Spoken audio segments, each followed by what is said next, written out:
করবো ছোটবেলা থেকে, যেখান থেকে বলার আপনি বলুন প্লিজ।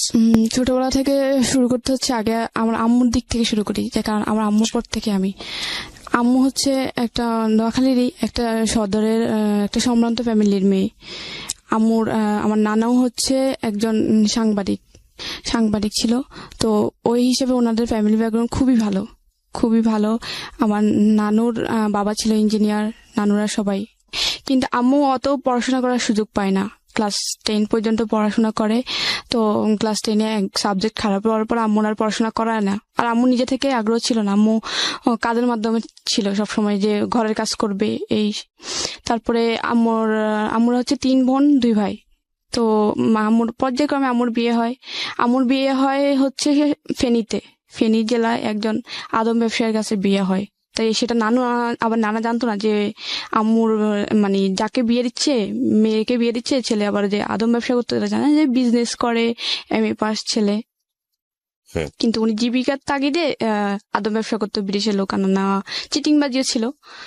তো নানা আবার এটা পছন্দ করতো না, কারণ নানা হচ্ছে অনেস্ট লোক। তারপরে আবার হচ্ছে মিডিয়ায় কাজ করে, নানা এটা কোনোভাবে নিতে পারতো না। তারপরে যাই হোক, মেয়ে বিয়ে দেওয়ার পরেও আম্মুরদের ঘরে হচ্ছে কি, আম্মুর সংসারের মানে আম্মু হচ্ছে সদরের নোয়াখালীর, আর আম্মুর বিয়ে হচ্ছে ফেনীতে, মোটামুটি অনেকটা দূর, অন্য একটা জেলা। তো ওইখানে বিয়ে হওয়ার পরে আম্মুর বিয়ে হওয়ার 13 বছর কেটে যায়, কোনো সন্তান হয় না। মোটামুটি এদিক থেকে কিন্তু আম্মু খুব একটা অশান্তিতে ছিল, মানে শ্বশুর বাড়ির থেকে অনেক কথা শুনতো, আবার এখানে বাড়িতে আসলে অনেক কথা শুনতো যে কেন ছেলে মেয়ে হয় না। তারপরে হচ্ছে এখানে আব্বুর দিক থেকে আম্মু কিন্তু হ্যাপি না। আব্বু আদম ব্যবসা করে, 6 মাস থাকে পালানো, 6 মাস থাকে বাড়িতে। কিন্তু আব্বুর একটা কি, ওনাদের আব্বুদের ফ্যামিলি আবার পুরাটাই শিক্ষিত। আব্বু আবার আমাদের ওখানে ফেনী জেলার সেক্টর কমান্ডার ছিল, মুক্তিযোদ্ধা।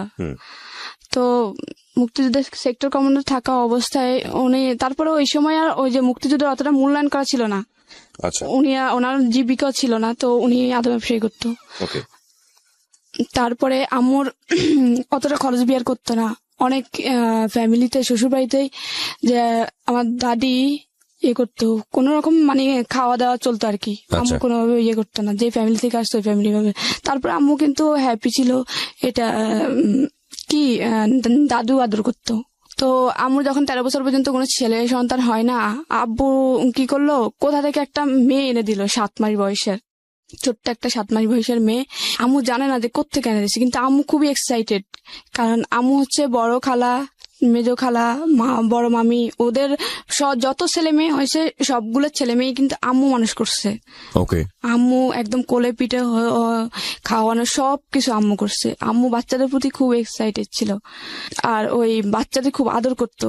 তো যখন একটা 7 মাস বয়সের বাচ্চা দেয়, আম্মুর বলে যে কি এটা আজকে থেকে তোমার। আম্মু আর কিছু জিজ্ঞেস করে না, আম্মু শুধু জিজ্ঞেস করছে যে মেয়েটা তো আমার। হ্যাঁ বুঝলাম, পুরো কাগজপত্র করে নিয়ে আসছো? হ্যাঁ কাগজপত্র করে নিয়ে আসছি, মেয়েটা হচ্ছে আজকে থেকে তোমার, এটা আমাদের মেয়ে, আমরা বড় করব।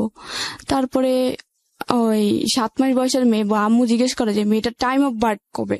তো বললো যে, আমি ওর মাকে জিজ্ঞেস করলাম যখন আনি, তখন ওর মাকে জিজ্ঞেস করলাম, বললো যে কি 1998 সালের 15 নভেম্বর। তো আম্মু এটা আবার লিখে রাখে। তারপরে হচ্ছে বাচ্চাদের ছোট যখন থাকে, আবার এই যে হাম বা নিউমোনিয়ার জন্য টিকা দেওয়া হয়, 5টা বা 7টা সামথিং, ঠিক জানি না। তো ওই টিকা দেওয়ার জন্য ওই টিকার কার্ডে ডেটটা উল্লেখ করে রেখে দেয়। তারপরে হচ্ছে আম্মু আমাকে বড় করতে, কিন্তু আব্বু আবার দিয়ে যায়, আর খবর নেই বাচ্চার, আর খোঁজ খবর নেয় না, আবার পালানো, টাকা মেরে দেয়, এই সেই বিদেশে ওর আসে, ওর টাকা মেরে দিচ্ছে, এইসব ঝামেলার ভিতরে নানা এইসব সহ্য করতে পারে না। অনেক এক পর্যায়ে ফেনী থেকে লোক নোয়াখালী সদর পর্যন্ত পৌঁছায় যায়, নানুর বাড়িতে পর্যন্ত। তো নানা খুবই অপমান হচ্ছে লোকদের কাছে। তারপর নানা বলে আমি এখন মেয়েকে নিয়ে নিব, আমি 13 বছর পর্যন্ত, 14 বছর হয়ে গেছে, মানে 13 বছর পর্যন্ত বাচ্চা হয় না। তো আমার যে মেয়েটাকে 7 মাস বয়সে এনে দেয়, তার বয়স যখন 2.5 বছর হয়, বা 15 সামথিং, তখন নানা বলতেছে যে আমি আর রাখবোই না, মেয়ে নিয়ে নিবো, হয়তো ওর আদম ব্যবসা ছাড়বে, নাহলে আমার মেয়েটা আমি একবারে ডিভোর্স করে নিয়ে নেবো। নানা আব্বুকে প্রেশার কিক করে যে তুমি হয়তো আদম ব্যবসা ছাড়ো, আর নাইলে আমার মেয়েকে ছাড়ো। উনি কোনো অ্যান্সারে না দেয়। আম্মু তারপর অনেক চিঠি, এখন চিঠির যোগ ছিল, ফোন ছিল না, খুব চিঠি লিখতো। তো আব্বু কোনো চিঠিরে রিপ্লাই করতো না। আচ্ছা, তো আম্মু অনেকবার চেষ্টা করে ওনার সাথে যোগাযোগ করা, যে কোনোভাবে যেন সংসারটা না ভাঙে। আর তখন আবার আমি মানে 2.5 বছর একটা মেয়ে আছে, মেয়ের ভরণ পোষণ। তারপরে আমি কোনোভাবে জানি এক পর্যায়ে নানা ডিভোর্স করাই ফেলে। তখন আপনার বয়স 2.5 বছর?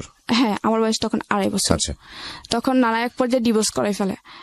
ডিভোর্স করানোর পরেও মানে আব্বু ডিভোর্স পেপারটা অ্যাকসেপ্ট করে না। তারপরে নানা ডিভোর্সটা পেপারটা আম্মুর দিয়ে সাইন করায় পাঠানোর পরে কিন্তু মেয়ে যদি ডিভোর্স দেয় 3 মাস পরে কিন্তু ওটা কনফার্ম হয়ে যায়, ছেলে অ্যাকসেপ্ট করুক বা না করুক। কিন্তু কোনো ছেলে যদি ডিভোর্স দেয় তখন মেয়ে সাইন করা ছাড়া ওই ডিভোর্সটা কনফার্ম হয় না। তো ডিভোর্সটা কনফার্ম হয়ে যাওয়ার পরে আম্মু এখান দিয়ে এদিক দিয়ে কান্নাকাটি নানুর বাড়িতে। আর মামিরা ছিল একটু অন্যরকম, আর কখনোই কোনো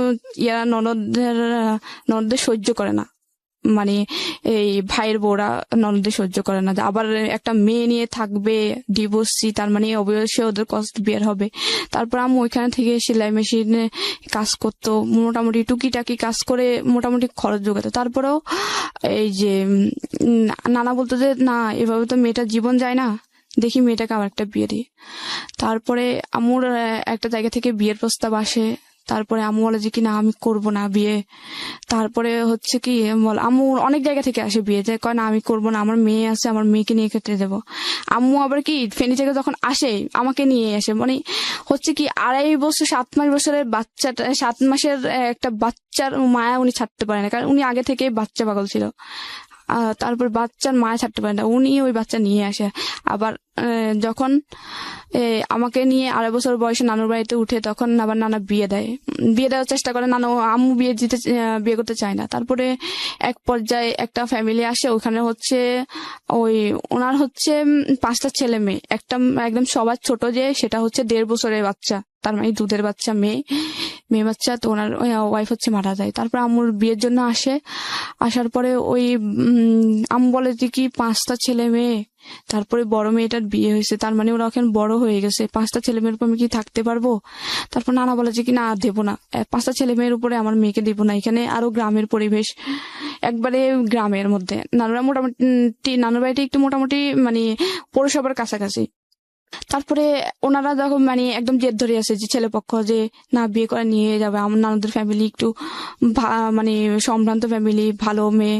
ও মানে আশেপাশে খবর নিয়ে দেখছে যে ও নাকি বাচ্চাদের খুবই পাগল, তার মানে 5টা বাচ্চার উপর নিয়ে গেলে ওর মায়া ছাড়তে পারবে না, অবশ্যই আদর যত্ন পাবে মায়ের। তারপরে আবারও যে মেয়েটা আছে ওই মেয়েটা নিজের না, তার মানে ও নিজের অন্যের মেয়েকে এত আদর করে, তাহলে আমার 5টা বাচ্চাকে ও নিশ্চয়ই আদর করবে। ও তারপরে ওনারা জিদ ধরে আছে যে বিয়ে করায় ছাড়ানো কেন যাবেই না। একদম পুরা ডাইনিং এ একদম একটা বিকেল আসছিল, বিকেল 4টার দিকে আসছিল, আম্মুর কাছ থেকে শোনা যে একদম রাতের 11টা পর্যন্ত ওনারা ডাইনিং থেকে যায় নাই, যা বললো যে আমরা যাবোই না, এখান থেকে বিয়ে না করে যাব না। তারপর পরের দিন বিয়ে হয় আপনার মার? হ্যাঁ, আম্মুর আবার সেকেন্ড বিয়ে হয় ওই ফ্যামিলিতে 5টা ছেলেমেয়ের উপরে। তখন আপনি কোথায় ছিলেন? আমি আম্মুর সাথেই ছিলাম। আম্মু তো আমাকে ফেনী থেকে নিয়ে আসে, কারণ 5টা ছেলেমেয়ের জায়গায় এসে বিয়ে করলো, আপনাকে নিয়ে গেল ওই সংসারে নাকি? তো আম্মু ওখানে হচ্ছে কি শর্ত দেয় যে আমার একটা শর্ত আছে, শর্তটা হচ্ছে আমার মেয়েটাকে নিয়ে আমি ফেনী থেকে চলে আসছি, যদিও আমার মেয়ে না, তারপরে ওর মায়া আমি ছাড়তে পারবো না। তারপরে বলে যে কি ওকে আমি 7 মাস বয়সে পাইছি, সে দুধের বাচ্চা, সেই দুধের বাচ্চাকে আমি 2.5 বছর পর্যন্ত করছি, আমি ওর মায়া ছাড়তে পারবো না, ওর প্রতি আমার মায়া বসে গেছে। তারপরে বলে যে না না না, আমার 5টার মধ্যে, ওনারা বলে যে তখন না না আমার 5টার মধ্যে ও একটা থাকতেই পারে। আর আমরা তো জানি যে তুমি অনেকে বাচ্চা পাগল। তারপরে আচ্ছা ওই এগ্রিমেন্টে বিয়ে হয়। তারপরে বিয়ের পরপরই ওই বাড়িতে আম্মুকে নিয়ে যায় ওদের 5টা ছেলেমেয়ের উপরে। তখন আম্মু আমাকে, ওদের সাথে কিন্তু হয় যে আম্মু যেখানে থাকবে ওনার মেয়েও সেখানে থাকবে, ওদের সাথে কিন্তু কথা হয়ে বিয়েটা হয়। তারপরে ওইকে বাড়িতে নিয়ে যাওয়া হয়। বাড়িতে নিয়ে যাওয়ার পরে মানে আমার কাছে প্রথম অবস্থায় আমাকে সে আদর, সবাই কোলে নিচ্ছে। এক পর্যায়ে আমার একটা ওই বাড়িরই একটা কাজিন আমাকে কোলে নিচ্ছে, আমি চিনি না, তো আমাকে অনেক যাতায়াত হলো, আমি খুব জোরে ওনাকে একটা কামড় দিই, ছোট ছিলাম 2.5 বছরের বাচ্চা, ওনাকে কামড় দিই, উনি এখনো বলে যে তুই আমাকে কামড় দিছিস। তারপরে প্রথম 3-4 দিন ভালো থাকে, এরপরে বলে যে কি তোমার মেয়ে এখানে থাকবে, তোমার বাড়িতে রাখে, তোমাদের বাড়িতে রেখে আসো, তোমার বাপের বাড়িতে থাকলে সমস্যা কি? তো আম্মু বলে যে কি তুমি তো বলছিলা যে আমি যেখানে থাকবো আমার মেয়ে ওখানে থাকবে, এখন এটা বলতেছো কি জন্যে? তখন আমার 6 মাস ওই বাড়িতে থাকার পরে ওরা মানে নানাভাবে আম্মুকে অনেক কথা শোনায় যে ওই মেয়ে নিয়ে আসছিস, ওই মেয়ে ওইখানে খাবে, তারপর ওই বাড়ির দাদি, তারপর চাচি জেঠি, তারপরে ওই বাড়ির যে আমার যে সৎ ভাই বোন 5 জনের মধ্যে 4জনই আমার বড়, শুধুমাত্র একটা বোন আমার ছোট। আমার ছিল তখন 2.5 বছর, ওর ছিল 1.5 বছর, 1 বছরে বড় আমি ওর। তো আর সবাই ছিল বড়, আর ওইখানের বড় আপুর বিয়ে হয়েছিল তখন, আর গ্রামে তো একটু তাড়াতাড়ি বিয়ে হয়। তো আমুর ওই বাড়িতে যাওয়ার পরে বড় আপুর প্রেগনেন্ট থাকা অবস্থায় ওনার প্রথম বাচ্চাটা সিজার করার পরও মারা যায়।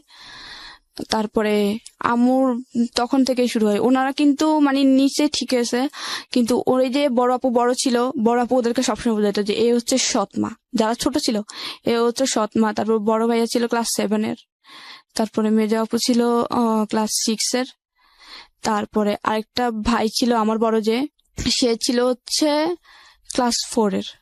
তারপরে ওদেরকে সবসময় বলে তো ওই বড় আপু আর বড় ভাই আম্মুর সাথে মানে অগত্য ভাষায় গালাগালি করতো কোনো কিছু হলেই। আম্মুকে বলতো যে চোর, এই সেই। আম্মু বাপের বাড়িতে যাইতো না, তাহলে চুরি করবে কি জন্য? আর আম্মুর বাপের বাড়িতে মানে এই বাড়ির তুলনায় আম্মুদের বাপের বাড়িতে সম্পত্তি পায় কয়েকশো গুণ আছে বেশি, কারণ আম্মুরা অনেক সম্ভ্রান্ত। ওরা কিন্তু অতটা মোটামুটি সচ্ছল আর কি, অতটাই না। তো আম্মুকে সবসময় মানে অনেক তারপর বলতো যে কাজ পারে না। আম্মু হচ্ছে কি শহরে বড় হয়েছে, শহরের একটা। আম্মু কিন্তু আগে ঢাকায় ছিল, তারপরে বিয়ের আগে ওনাদের গ্রামের বাড়িতে যায়, তখন বিয়ে হয়। তারপরে আম্মু অত বেশি গ্রামের কাজ পারতো না, যে ধান সিদ্ধ করা, তারপরে চাটাই বানানো, বিয়ে শীতল পাটি বানানো, অত পারতো না। কিন্তু আম্মু ওই তারপরেও মানায় নিছিল যে পাতা দিয়ে রান্না করা লার্কির চুলায়, তারপরে সবকিছুই মানায় নিছিল। তারপরে কিছু একটু ভুল হইতো, কারণ উনি মাত্র আসছে একদম শহর থেকে, যারা ছোটবেলা থেকে ঢাকায় বড় হওয়া, ওরা কিন্তু হঠাৎ করে লার্কির চুলায় গেলে কিন্তু অবশ্যই ওদের একটু গোলমিল হয়। এত পরিমাণ কথা ছিল, আমার জেঠি কথা শোনাইতো, দাদু কথা বলতো, কোত্থেকে আনছে নবাবের বেটি, এই সেই যা পারতো বলতো। আর আম্মু শুধু কাঁদতো। আর ওই ভাইয়া শুধু একটু যদি তরকারি মানে একটু হইতে দিত, বলতো যে ঝাড়ুর আগা ধরে গোড়া দিয়ে মারা উচিত, একটারে আনছে ঠিক মতো রান্না বান্না করতে পারে না, ঠিক টাইমে উনি তো আসলে আগের মায়ের ঘরের ছিলেন। হ্যাঁ, ওনারা আম্মু সৎ ছেলে মেয়ে, কিন্তু আম্মু কখনোই ছেলে মেয়ে কাউকে বলতো না যে ও আমার সৎ ছেলে মেয়ে, বা কেউ বুঝতে পারতো না। ইভেন এখনো পর্যন্ত কেউ জানে, মানে কাউকে না বলে কেউ বুঝতে পারে না যে ওনার সৎ ছেলে মেয়ে, যে 5টা ছেলে মেয়ে সৎ। এলাকায় মানুষের কাছে এত পরিমাণে সুনাম আমার আম্মুর, যে একমাত্র দেখা যে সৎ মা এরকম হয়, আর 5টা ছেলে মেয়েকে এতটা আপন করে নেওয়া। তারপরে হচ্ছে আমার ওইখানে যায়, তারপরে আমার বলে যে কি, আমার তখন 3 বছর হয়, 2.5 বছর থেকে আমি 6 মাস পর্যন্ত থাকি। তারপরে বলে যে অনেকভাবে প্রেশার কিক করে, আম্মু বাধ্য হয়ে অনেক অত্যাচারের মধ্যে দিয়ে আমাকে রেখে আসে, আমাকে ধরে মারতো। তারপর বড় আপু আমাকে 2 দিন পর্যন্ত, মানে আমি 3 বছরে ছিলাম তখন, 2 দিন পর্যন্ত গলা চেপে ধরছিল মারার জন্য। আম্মু হঠাৎ করে দেখে ফেলছিল একদিন, আর একদিন দেখছিল পাশের বাড়ির একটা আম্মু মানে ভাবি রাখতো, ওই ক্ষেত্রে আমাদের চাচি হতো, উনি দেখছিল। তো আমার বলতো যে 3 বছরের বাচ্চাটাকে তুমি মারতেছো কি জন্যে, একদম গলা চেপে মেরে ফেলতো। ওরা চাইতো যে এ যদি বড় হয়, এ নিশ্চয়ই আমাদের প্রত্যেকটা জিনিসে ভাগ ধরবে।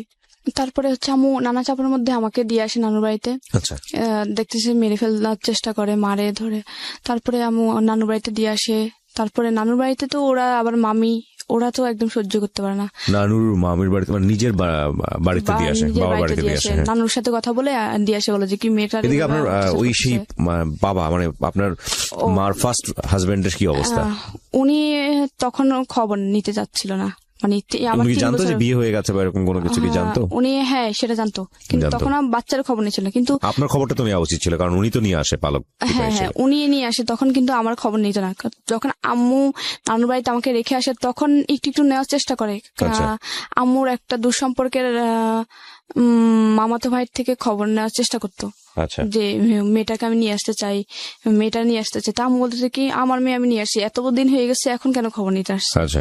তখন উনি আর বলে, আম্মু আর চায় না যে উনি নিক। তারপর নানুর বাড়িতে রেখে আসে, রাখার পরে ওইখানে আমি তো শুধুমাত্র আম্মুর আদর পেতাম, যদিও নানুর কারণ আমিও নানুরাও আবার ওইভাবেই দেখতো যে ওটা তো আমাদের বংশের না বা আমাদের মেয়ের না। আমি শুধুমাত্র আম্মুর আদর পেতাম, তা আমি সারাক্ষণ কান্না করতাম আম্মুর থেকে আলাদা করে। বেশি একটা 3 বছরের বাচ্চা মার থেকে আলাদা করলে যা হয়, আমি সারাক্ষণ কান্না করতাম আর আম্মু আম্মু করে চিৎকার দিতাম। তারপর আমার বড় খালা আমাকে আদর করতো অনেকটা, তো বড় খালা আদর করে বড় খালার কাছে রাখতো। আর বড় খালা আবার নানুদের বাড়ির ভিতরে জায়গা কিনে ওনার বাড়ি করে ওনারই থাকে। তো হচ্ছে বড় খালা আমাকে ওনার কাছে রাখে, তা আমার 5 বছর পর্যন্ত হয়। হওয়ার পরে আম্মু বলে যে কি আমি থাকতে পারবো না। মেয়েটা দিন দিন আমি বারবার অসুস্থ হই, সেন্সলেস হয়ে যায়, কান্না করতে করতে সেন্সলেস হয়ে যায় বাচ্চা থাকা অবস্থায়। তারপরে আম্মু আমার তারপরেও আন্টি অনেক ভাবে রাখার কারণে আমার 5 বছর পর্যন্ত হয়। তা আম্মু বলে যে কি এবার মেয়েটাকে আমি আমার কাছে এনে রাখবো, ভর্তি করবো এখানের স্কুলে। তারপরে আম্মু ভর্তি করানোর জন্য ওই আব্বুর বলে যে কি এখানে তোমার ছেলেটাও আছে, আমার মেয়েটাও তোমার একসাথে একই স্কুলে ভর্তি করাই, তাহলে ওর তো এখন স্কুলে দেওয়ার সময় হয়ে গেছে। তারপরে বলে যে কি না না এখানে কেন দিবে, ওইখানে থাক। তারপরে আম্মু তারপরে অনেক কান্নাকাটি করে তারপরে অনেক সালিশ হয় আর কি। তারপর মুখামুখি বলে বসে বিয়ের সময় যারা ছিল যে বলে যে কি মেয়ে নিয়ে বিয়ে বসছে, এখন মেয়ে মানতে চায় না, আমার মেয়েটার তো আমি বিয়ে করবো, ওর কষ্ট শুধুমাত্র ওদের বাড়িতে থাকবে, হয়তো একটু খাবে, আর প্রত্যেকটা জিনিস জামা কাপড়তে পড়াশোনার সব কষ্ট আমি বের করবো। তারপর মেয়েটা আমার কাছে থাকুক, আমি মেয়েটার সাথে থাকতে পারবো না। কিন্তু ওদেরকে খুব আদর করতো, কারণ আমার ছোট বোনটা 1.5 বছরের ছিল, দুধের বাচ্চা, ওরে খুব আদর করে বড় করে। ও আমার আম্মুরে মা বলে ডাকতো, কারণ ও তো বাচ্চা ছিল, আম্মু এইভাবে বড় করে। কিন্তু অন্য সবাই কিন্তু আম্মুর সাথে খুবই বাজে ব্যবহার করতো, আম্মু আদর করতো। ফারুক ভাইয়া যখন মানে বড় ভাইয়া যখন 7 ছিল, তখন 7 থেকে ভাইয়া পড়াশোনা করতে যেত না, কিন্তু ভাইয়ারে খুব চাইতো পড়াশোনা করো করো করো পড়াশোনা করো। তারপরে আমাকে অনেক সালিশ টালিশ হয়ে এলাকার মুরব্বী যারা ছিল বিয়েতে তারপর নিয়ে যায় ওই বাড়িতে। নিয়ে যাওয়ার পরে আমাকে ফার্স্ট ক্লাস 1-এ ভর্তি করে। তখন আমার আবার জন্মের তারিখ একটু চেঞ্জ করে দেয়, যে আমার যখন 15 নভেম্বর ছিল ওই বয়সে আমাকে ভর্তি করতে পারতেছিল না। ওই সময়টা থেকে আপনি জানতেন যে এরা আপনার অরিজিনাল বাবা মা না? না না, আমি জানতাম না, কারণ আমি বুঝতাম না। আম্মু বুঝাইতো যে ও তোমার বাবা, ও তোমার ভাই, ও তোমার বোন। তা আমি বলতাম যে ভাইয়া ভাইয়া, কিন্তু আমার মাঝে মাঝে বলতাম আম্মু বড় ভাইয়া পপিকে আদর করে আমাকে করে না কেন। এটা কিন্তু আমি খুব প্রশ্ন করতাম আম্মুকে। আচ্ছা আচ্ছা, আমার কিন্তু মনে আছে যে এটা আমি খুব ইয়ে করতাম যে আম্মু বড় ভাইয়া পপিকে আদর করে আমাকে করে না কেন, আমি তো ভাইয়া রাখি। ও আমি যদি বলতাম যে ভাইয়া বলে এবার ধরতাম, ঠাস করে থাপ্পড় মারতো, এটা বলে থাপ্পড়। তো আমার আবার বুঝতাম যে নিশ্চয় কোনো সমস্যা, আমি ভাইয়া রাখি তারপরেও কেন জানি আমাকে আদর করে না। বড় আপু তো পাইলে যেখানে আমাকে একা ভাবে সেখানে গলা চাপে। তারপরে আম্মু সালিশের পরে আমাকে যখন নিয়ে আসে ভর্তি করে ওইখানে একটা স্কুলে, জন্ম তারিখ চেঞ্জ করে 1 জানুয়ারি দেয়, 15 নভেম্বরে ভর্তি করতে পারতেছিল না, যে এত ছোট মেয়ে ভর্তি করবো না ক্লাস 1-এ। তারপরে ওদের সাথে আমরা তারপর ক্লাস 4-এর যে ভাইয়া ছিল ওরে আবার আমাদের সাথে, ও পড়াশোনায় ভালো ছিল না। আমি বললো যে ওর তো এখনো বয়স বেশি হয় না, ওরে 1-এ দিয়ে দাও। তো ওরে 1-এ দিয়ে দেয় আমার সাথে। আমি তারপর আমার ওই ভাইটা, আমার সৎ ভাই, আমার বড় যেটা ওটা ছোট ভাইটা, তারপরে আমার একটা চাচাতো বোন, ওই বাড়ি চাচাতো বোন, আমরা 3 জন একসাথে ক্লাস 1-এ ভর্তি হই। তো আমাদের যখন ভর্তি হয় তখন আমাদের রোল ছিল হচ্ছে আমার ভাইয়ের ছিল হচ্ছে 43, আমার ছিল 44, আমার ওই বোনের ছিল 45। আমরা সিরিয়ালে ভর্তি হওয়ার পরে তারপরে আমাদের জন্য আম্মু বলে যে কি, আম্মু আব্বুরে বোঝায় যে ফারুক মানে বড় ভাইয়া তো পড়াশোনা করে না, ওর জন্য এমন একটা ছেলে রাখো ও যেন পপিকে পড়াইতে পারে, পলিরে পড়াইতে পারে, আমার নাম হচ্ছে নিশি, আমাকে পড়াইতে পারে, ফিরোজকে পড়াইতে পারে এবং পলিরে পড়াইতে পারে, ফারুকরে পড়াইতে পারে। ফারুকরে বুঝায় ওর সমবয়সী কাউকে নাও বা ওর থেকে একটু বড় কাউকে নাও, যেন ওরে বুঝায় ওর বন্ধু হয়ে পড়াশোনা করাতে পারে। তারপরে হচ্ছে আমাকে ক্লাস 1-এ যখন ভর্তি করানোর পরে টিচার রাখা হয়, তারপর টিচারে পড়াশোনা করাতো। তো আমি ওদের চেয়ে একটু পড়াশোনা ভালো ছিল, ওদের সবার চেয়ে। মানে বাড়ির ভিতরে যখন আমাদের 3 জন একসাথে ভর্তি হয়, 3 জনের থেকে কিন্তু আমি ফার্স্ট। আবার বাড়ির ভিতরে আমাদের ঘরে 5 ভাই বোনের সাথে কিন্তু আমি পড়াশোনা একটু ফার্স্ট ছিলাম। তো ক্লাস 1-এ যখন ভর্তি করানো হয় তখন আমার রোল ক্লাস 2-এ যখন উঠি, রেজাল্ট দেওয়ার পর আমার রোল 2-এ, ওদের সবার চোখ কান একদম উপরে উঠে যায় যে ওই মেয়েরে আমরা এত ইয়ে করি, ওর তো দেখা যাচ্ছে সম্ভাবনাময় যে ও বড় হলে কি যদি এরকম পড়াশোনা আগে যায় কিন্তু ও কোনো কিছুতে কিন্তু কমতি থাকবে না, কারণ ওর মা মোটামুটি কিন্তু পড়াশোনা করছে, ওরা কিন্তু ওইভাবে আগাবে। তো আম্মু কিন্তু শুধু আমাকে একা চেষ্টা করতো না, সবাই নিয়ে চেষ্টা করতো। তো যখন রুল 2 হয় তখন ওদের চোখ কান উপরে, তখন ওরা চিন্তা করে যে আমাকে মেরে ফেলবে যেভাবে হোক। তখন আমি আমার ভাই ছোট ভাইয়ের সাথে খেলতেছিলাম, আমরা একসাথে পড়তাম তো এই জন্য একসাথে খেলতাম। তো মাঠের মধ্যে যখন খেলতাম, মাঠের পাশে একটা তাল গাছ ছিল। তাল গাছের কিন্তু চারপাশে পাতাগুলো ছড়াই থাকে, মানে যে তালের যে ঢাল না, পাতার যে ইয়ে থাকে, ডাটি থাকে, ডাটির মধ্যে কিন্তু করাতের মতো ধার থাকে। তো এরকম ছোট একটা তাল গাছ, তো তাল গাছের করাত গুলো দাঁড়ানো ছিল, এভাবে পাখাগুলা মেলানো। তো ও এরকম গোল্লা দৌড় বলতাম আমরা গ্রামের ভাষায়, তো গোল্লা দৌড় খেলছিলাম। ওই ভাইদের আগে বড় আপু শিখে দেয় যে ও খেলার সময় ও যখন তাল গাছের সাইড দিয়ে যাবে, ওরা ধাক্কা মারবে যেন তাল গাছের ওইখানে পড়েও যেন দুই ভাগ হয়ে যায় একদম। তো আমি ক্লাস 2 তখন, আমি এখন সাদা একটা শার্ট ছিল গায়ে, তখন আমি খেলতেছিলাম, তখন তাল গাছের গোড়া দিয়ে আমি যাচ্ছিলাম, ভাই আমার পিছন দিয়ে যখন ফলো করলো যে আমি আসছি, ছোট ভাইয়া, ও মানে খুব জোরে আমাকে ধাক্কা দেয়, আমি উপড়ে যাই গাছের ওই একদম ঠিক ও যে টার্গেট ছিল টার্গেট বরাবর, কিন্তু ধাক্কাটা ওর আস্তে হয়ে যায়, যে আমার যে একদম পুরা ভাগ হয়ে যাবে ওরকম হয় না। ওহো, বলা হয় কি আমার একদম ছাকনার নিচ দিয়ে 7-8 ইঞ্চির মতো কাটা যায়, অনেক বড়, মানে হচ্ছে এক সাইড দিয়ে পুরো অনেকটা ভাগ হয়ে যায়। ওহো, আরেকটু যে প্রেশার কিক হতে আমার কিন্তু মেরুদণ্ড পর্যন্ত পৌঁছায় যেত, মানে মেরুদণ্ড পর্যন্ত পৌঁছায় না, মেরুদণ্ড থেকে 1.5 ইঞ্চি বা 2 ইঞ্চি দূরে, অনেক ভয়ঙ্কর ভাবে কাটা যায়। ওই যে আমি ওইখানে এভাবে নাম জানা, ওই যে তালের যে কালো করাত গুলো থাকে, ওগুলো আবার একটু নরম টাইপের থাকে, একটু মশলা দিলে আবার একটু ভাঙে, ওগুলা ভেঙে সব আমি পড়ে যাই। পরে আমি মানে হাতের ডান হাত দিয়ে ওই ছাকনাটা ধরেই চাচি আম্মা বলে ডাক দিছি চিৎকারে। ওদিন বাড়িতে কেউ ছিল না, আমি আর ভাইটাই ছিলাম। ওদের প্ল্যান ছিল যে ওরাও সবাই বাইরে যাবে, বাইরে বলতে হচ্ছে বড় আপুর শ্বশুর বাড়িতে যাবে, বড় আপুর বাচ্চা হয়ে আরেকটা সেকেন্ড বাচ্চা হয়ে মারা গেছে। তা আম্মু ওইখানে, আম্মু আপু সবাই যায় দেখতে, শুধু বাড়িতে চাচি ছিল একটা অন্য ঘরের।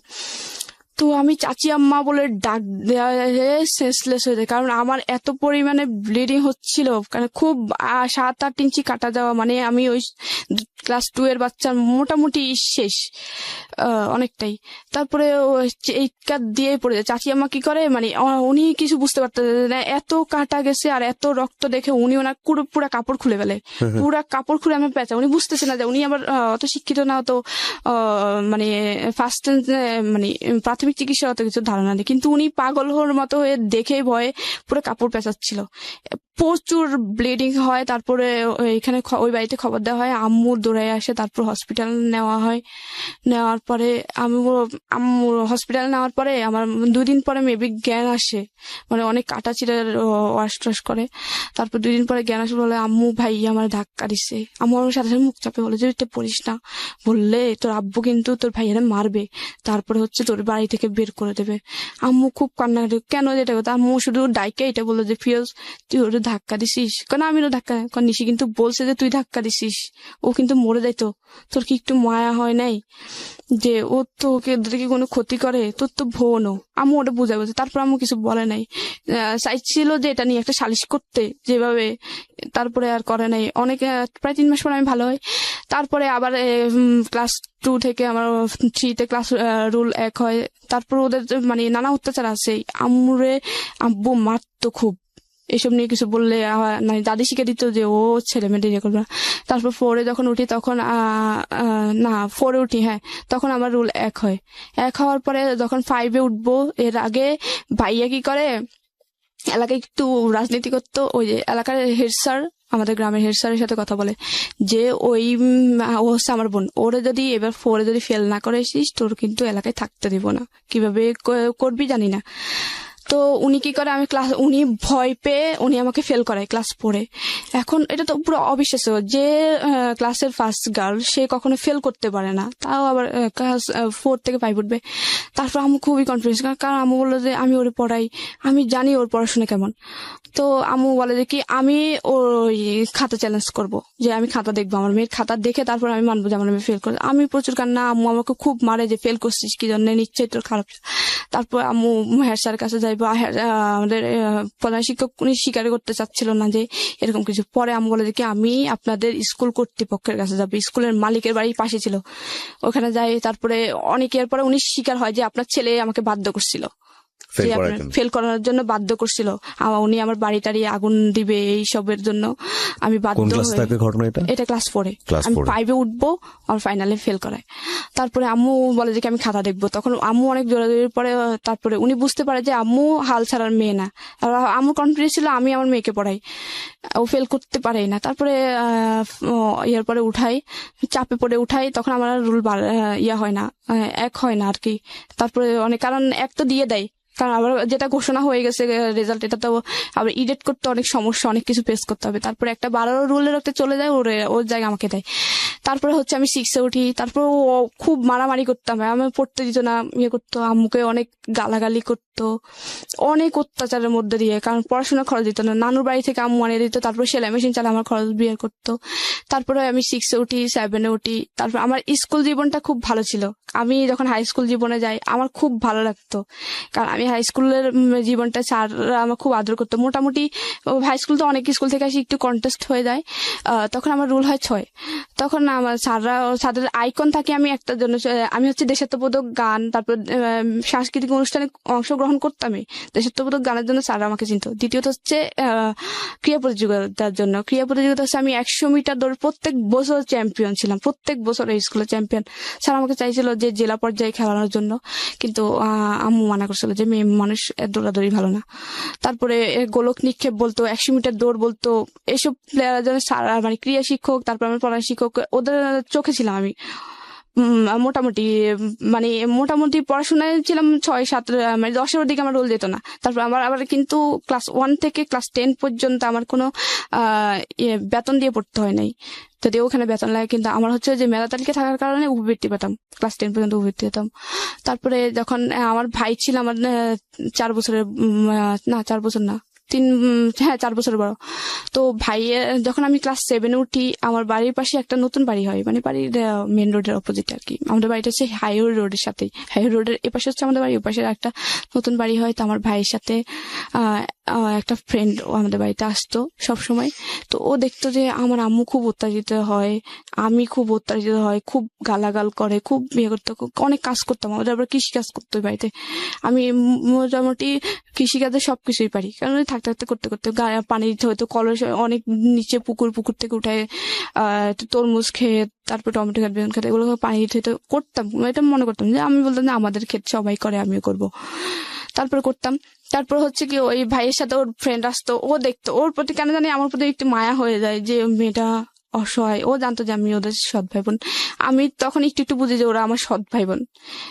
আমি আবার এখানে একটা কথা বলি, আমার বাবার আদর কিন্তু, বাবা কিন্তু কোনো দিনও আমাকে 1 সেকেন্ডের জন্য বাবার বলে, মানে মেয়ে বলে আদর করে নাই, কখনো না। মানে অনেক সময় দেখা যেত কি আম্মু আদর করে বসে, তো বাবা মাঝখানে, আমার ছোট বোনটা এই পাশে, আমি এই পাশে, কারণ আমরা দুজনে ছোট ছিলাম সবার। উনি কি করতো, মানে কিছু থেকে কিছু হয়েছে, একটা ভাত ধরে প্লেট থেকে পড়তো, ছোট বাচ্চারা যখন খেতে যায় একটা দুটো ভাত ঠাস করে থাপ্পড় মারতো, কিন্তু নিজের মেয়ে যখন পড়তো তখন কিন্তু কিছু না, আমাকে মানে ভাত খাওয়া অবস্থায় মারতো। তা আম্মু বলতো যে কি ভাত খাওয়া অবস্থায় কুকুরকে মারা না, তুমি আমার ছোট্ট মেয়েটার মারলা। তখন আম্মু উল্টা মার দেওয়া হইতো, কথা বলবি কেন, করতে পারবি না, একদম ডিরেক্ট বলতো যে তোর মেয়ে কিন্তু তোর না, আবার আমার খাচ্ছে, আমি যেভাবে চালাবো ওইভাবেই। তারপর এরকম ছিল। তারপর ওই ভাইয়ের বন্ধুর সাথে, ভাইয়ের বন্ধুটা আমাদের বাড়িতে প্রায় আসতো ওর সাথে সাথে, তো আমার প্রতি মায়া পড়ে যায়। তারপরে তখন আবার ওদের স্কুলে আমাদের স্কুল ভিন্ন ছিল, তো ও কি করতো, আমার প্রায় সময় আমাদের স্কুলে আমার সাথে, আমি স্কুলে যেতাম একদম লাস্ট টাইম যেতাম, মানে স্কুল 10টায় বসতো, 10টায় যেতাম, মানে 10টা একটু আগে বের হয়ে দৌড়ায় যেতাম। অনেক সময় যে হাজিরা রোল কল করতেছিল, আমি তখন দৌড়ায় যায় রুমে ঢুকতাম। তো ও কি করতো, সাইকেল নিয়ে আমার পিছনে পিছনে আসতো, ও একটু আস্তে আস্তে একটু ইনভলভ হচ্ছিল। তো ও একদিন আমাকে 7-এ থাকতে প্রপোজ করার পরে আমি বললাম যে কি ওদের সাথে আমার সাথে যায় না, কারণ আমি ওদের ফ্যামিলির সৎ মেয়ে, আমাদের সাথে যায় না। তারপরে ও আমাকে আস্তে আস্তে বুঝাতো। যখন ক্লাস 8-এ উঠি তখন আমি বললাম যে এত ভালো ছেলে আমাকে এত আদর করে, এত বুঝায়, মানে আমি আদরের প্রতি অ্যাডিক্টেড ছিলাম, কোনো জিনিসের না, যে আমি শুধুমাত্র মায়ের আদর পাইছি জীবনে, বাবা কি জিনিস আমি কখনোই বুঝি নাই। তারপরে হচ্ছে ভাই কি জিনিস তা তো নাই। তো ও যখন আদর করতো, মানে যে আমাকে একটু আদর করতো, আমি তার প্রতি মানে খুবই ভক্ত হয়ে যেত। ও আমাকে একটু আদর করতো, কেয়ার করতো, তো আমি ওর তো তারপরে 8-এ বলি যে হ্যাঁ, 7-এ ও আমাকে প্রপোজ করে, এটা আমি হ্যাঁ বলি। তারপরে হ্যাঁ বলার পরে আমাদের প্রেমটা একটু কন্টিনিউ থাকে। কন্টিনিউ থাকার পরে তারপরে জেএসসি পরীক্ষা ছিল। জেএসসি পরীক্ষা দেওয়ার পরে ও হঠাৎ করে বলে যে কি, আমার বোন বলছে যে আপনার সাথে কথা না বলতে, ও আমাকে আপনি করে বলতে, আমি আপনাকে বলতে, কথা না বলতে। আমি কেন জানি ওই জেএসসি পরীক্ষার সময় আমার সমাজ পরীক্ষা ছিল, আমি খুব কান্না করি যে ও কেন আমার সাথে কথা বলবে না। ও হঠাৎ করে বলতেছে যে আমি আপনার সাথে রিলেশনটা কন্টিনিউ করবো না, আমার বোন বলছে আপনার সাথে কথা না বলতে। ওর বোন আবার ব্যাপারটা একটু জানে, তো আমি আর কিচ্ছু বলি না। আমি খুব কান্নাকাটি করি, এক পর্যায়ে তখন আমি খুব কান্নাকাটি করি। তারপর কেন জানি আমি ওকে খুঁজতাম। তারপরে আমার জেএসসি পরীক্ষা শেষ হয়, বাড়িতে চলে আসি। আর জেএসসি পরীক্ষাটা আবার মাইজি থেকে, আমার মাইজিতে আমার ছোট মামার মানে আমাদের জেলার শহরে আমার ছোট মামার বাসা ছিল, তো ওইখান থেকে আমি জেএসসি পরীক্ষাটা দিই। আমাদের কেন্দ্র ছিল ওইখানে। তো আসার পরে ওর সাথে ওর দেখাও হয় না, যে ও আমাকে কখনো ফোনও দেয় না। মায়ে ফোন দেয় বলতে আমার তো ফোন ছিল না, আমার ফোন দিত, তো আর কখনো ফোনও দিত না। তো আমি খুব কান্নাকাটি করতাম যে আমি এখন ওটা মিস করি, যে ও আদর করতে, আদরটা পাচ্ছি না। আদর বলতে কি? আদর বলতে হচ্ছে কি, মানে ও আমাকে বুঝাইতো যে এই শুনো, ভাইয়া যখন মারবে কিছু বলিও না, পড়াশোনা করিও, দেখবা মানে এক সময় কিছু পরামর্শ দিত, ভালো কিছু পরামর্শ দিত, এটাকে আপনি আদর বলছেন? ওকে, হ্যাঁ। খুব মায়া করতো যে এটা করো না, এটা করো না, এই কেয়ার করতো যে অসুখ হলে এই করো, এই করো। তারপরে আমি মানে কেন জানি ওরে খুব মিস করতাম এই টাইমটাতে। মিস করার এক পর্যায়ে আমি ক্লাস 9-এ উঠি। ওঠার পরে আমি ওর মানে স্কুল আসার সময় ওরে মিস করতাম। ও আগে আমার স্কুলে আসার সময় পিছন পিছন আসতো, আবার স্কুল ছুটি হলেও পিছন পিছন যাইতো। ও ছিল অন্য স্কুলে, ও লেজার টাইমে পালাই চলে আসতো আমার জন্য। আইসা তারপরে আমার ছুটির টাইমে স্কুলের সামনে দাঁড়িয়ে থাকতো, একসাথে যেতাম। তারপরে হচ্ছে আমি ওর সাথে অনেকদিন পর্যন্ত যোগাযোগ না থাকায় আমার খুব খারাপ লাগে। এক পর্যায়ে আমার কেন জানি মনে হলো যে আমার ওর সাথে কথা বললে মনে যে ভালো লাগে। তো এরকম সবার ছিল, আমি সবার কাছ থেকে শুনতাম যে সবার আল্লাহর কাছে কিছু চাইলে মনে হয় সবাই বলতে যে পাওয়া যায়। তো আমি সবারতে আল্লাহর কাছে বলি যে আল্লাহ আমার সাথে যেন ওর সাথে 1 সপ্তাহের ভিতরে দেখা হয়। আমার কেন জানি মনে হচ্ছে ওরকে একবার দেখি, আর কিছু না। তারপর সবার পরের দিন স্কুল সাধারণ সবারই বন্ধ থাকে। তারপরে এর পরের দিন হচ্ছে স্কুল ছুটি হয়। হঠাৎ করে আমি বাড়ি থেকে বের হয়ে স্কুল দিকে যাচ্ছি হেঁটে, হঠাৎ দেখি যে ও পিছন দিয়ে দৌড়ায় দৌড়ায় আসে। এরপর আমি ওরে দেখে আমার কিন্তু রাগ, কারণ ও হঠাৎ করে আমাকে সাথে সাথে কথা বলা অফ করে দিছে। আমি যদিও চাইছি যে ওর সাথে দেখাও, কিন্তু আমার মধ্যে একটা রাগ কাজ করছিল। তখন আমি আরো জোরে জোরে হাঁটতাম, কারণ আমি ওই যে দৌড়ে ফার্স্ট ছিলাম 100 মিটার দৌড়ে। আমি খুব জোরে হাঁটতাম, আমার সাথে হাঁটে ও পারতো না। আমি খুব দৌড়ে হেঁটে ওর সামনে, অনেক সামনে চলে যাই। বলে কি দাঁড়ান না, আমি আপনার জন্য দৌড়ে আসলাম, আপনি এত জোরে হাঁটতেছেন কেন, মেয়ে মানুষ এত জোরে হাঁটে কিভাবে? তারপর আমি বললাম যে মনে মনে বললাম যে এতদিন পরে আসছে, আমার খবর নেই। আমি কথা, তো আবার আম্মুর ফোন দেয়, আবার কন্টিনিউ হয় রিলেশনটা কন্টিনিউ হওয়ার পরে ক্লাস 9-এ আমি কেউ জানতো না তখন যে আমি ওর সাথে কথা বলি, কেউ জানতো না তখন। ক্লাস 9-এর ফাইনাল পরীক্ষা ডিসেম্বরে 2012 সালে আমার ফাইনাল পরীক্ষা চলছিল। 2 বিশেষ সাবজেক্ট পরীক্ষা গেছিল 2012 সালের 4 ডিসেম্বর হচ্ছে।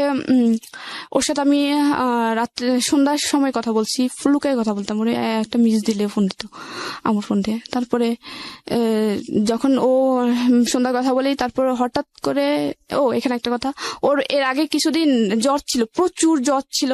জ্বর থাকার পরে ও অনেক ওষুধ খায়, অনেক ডাক্তার কাছে যায়, হসপিটালে যায়, কোনো কিছুতে ওর জ্বর ভালো হচ্ছিল না।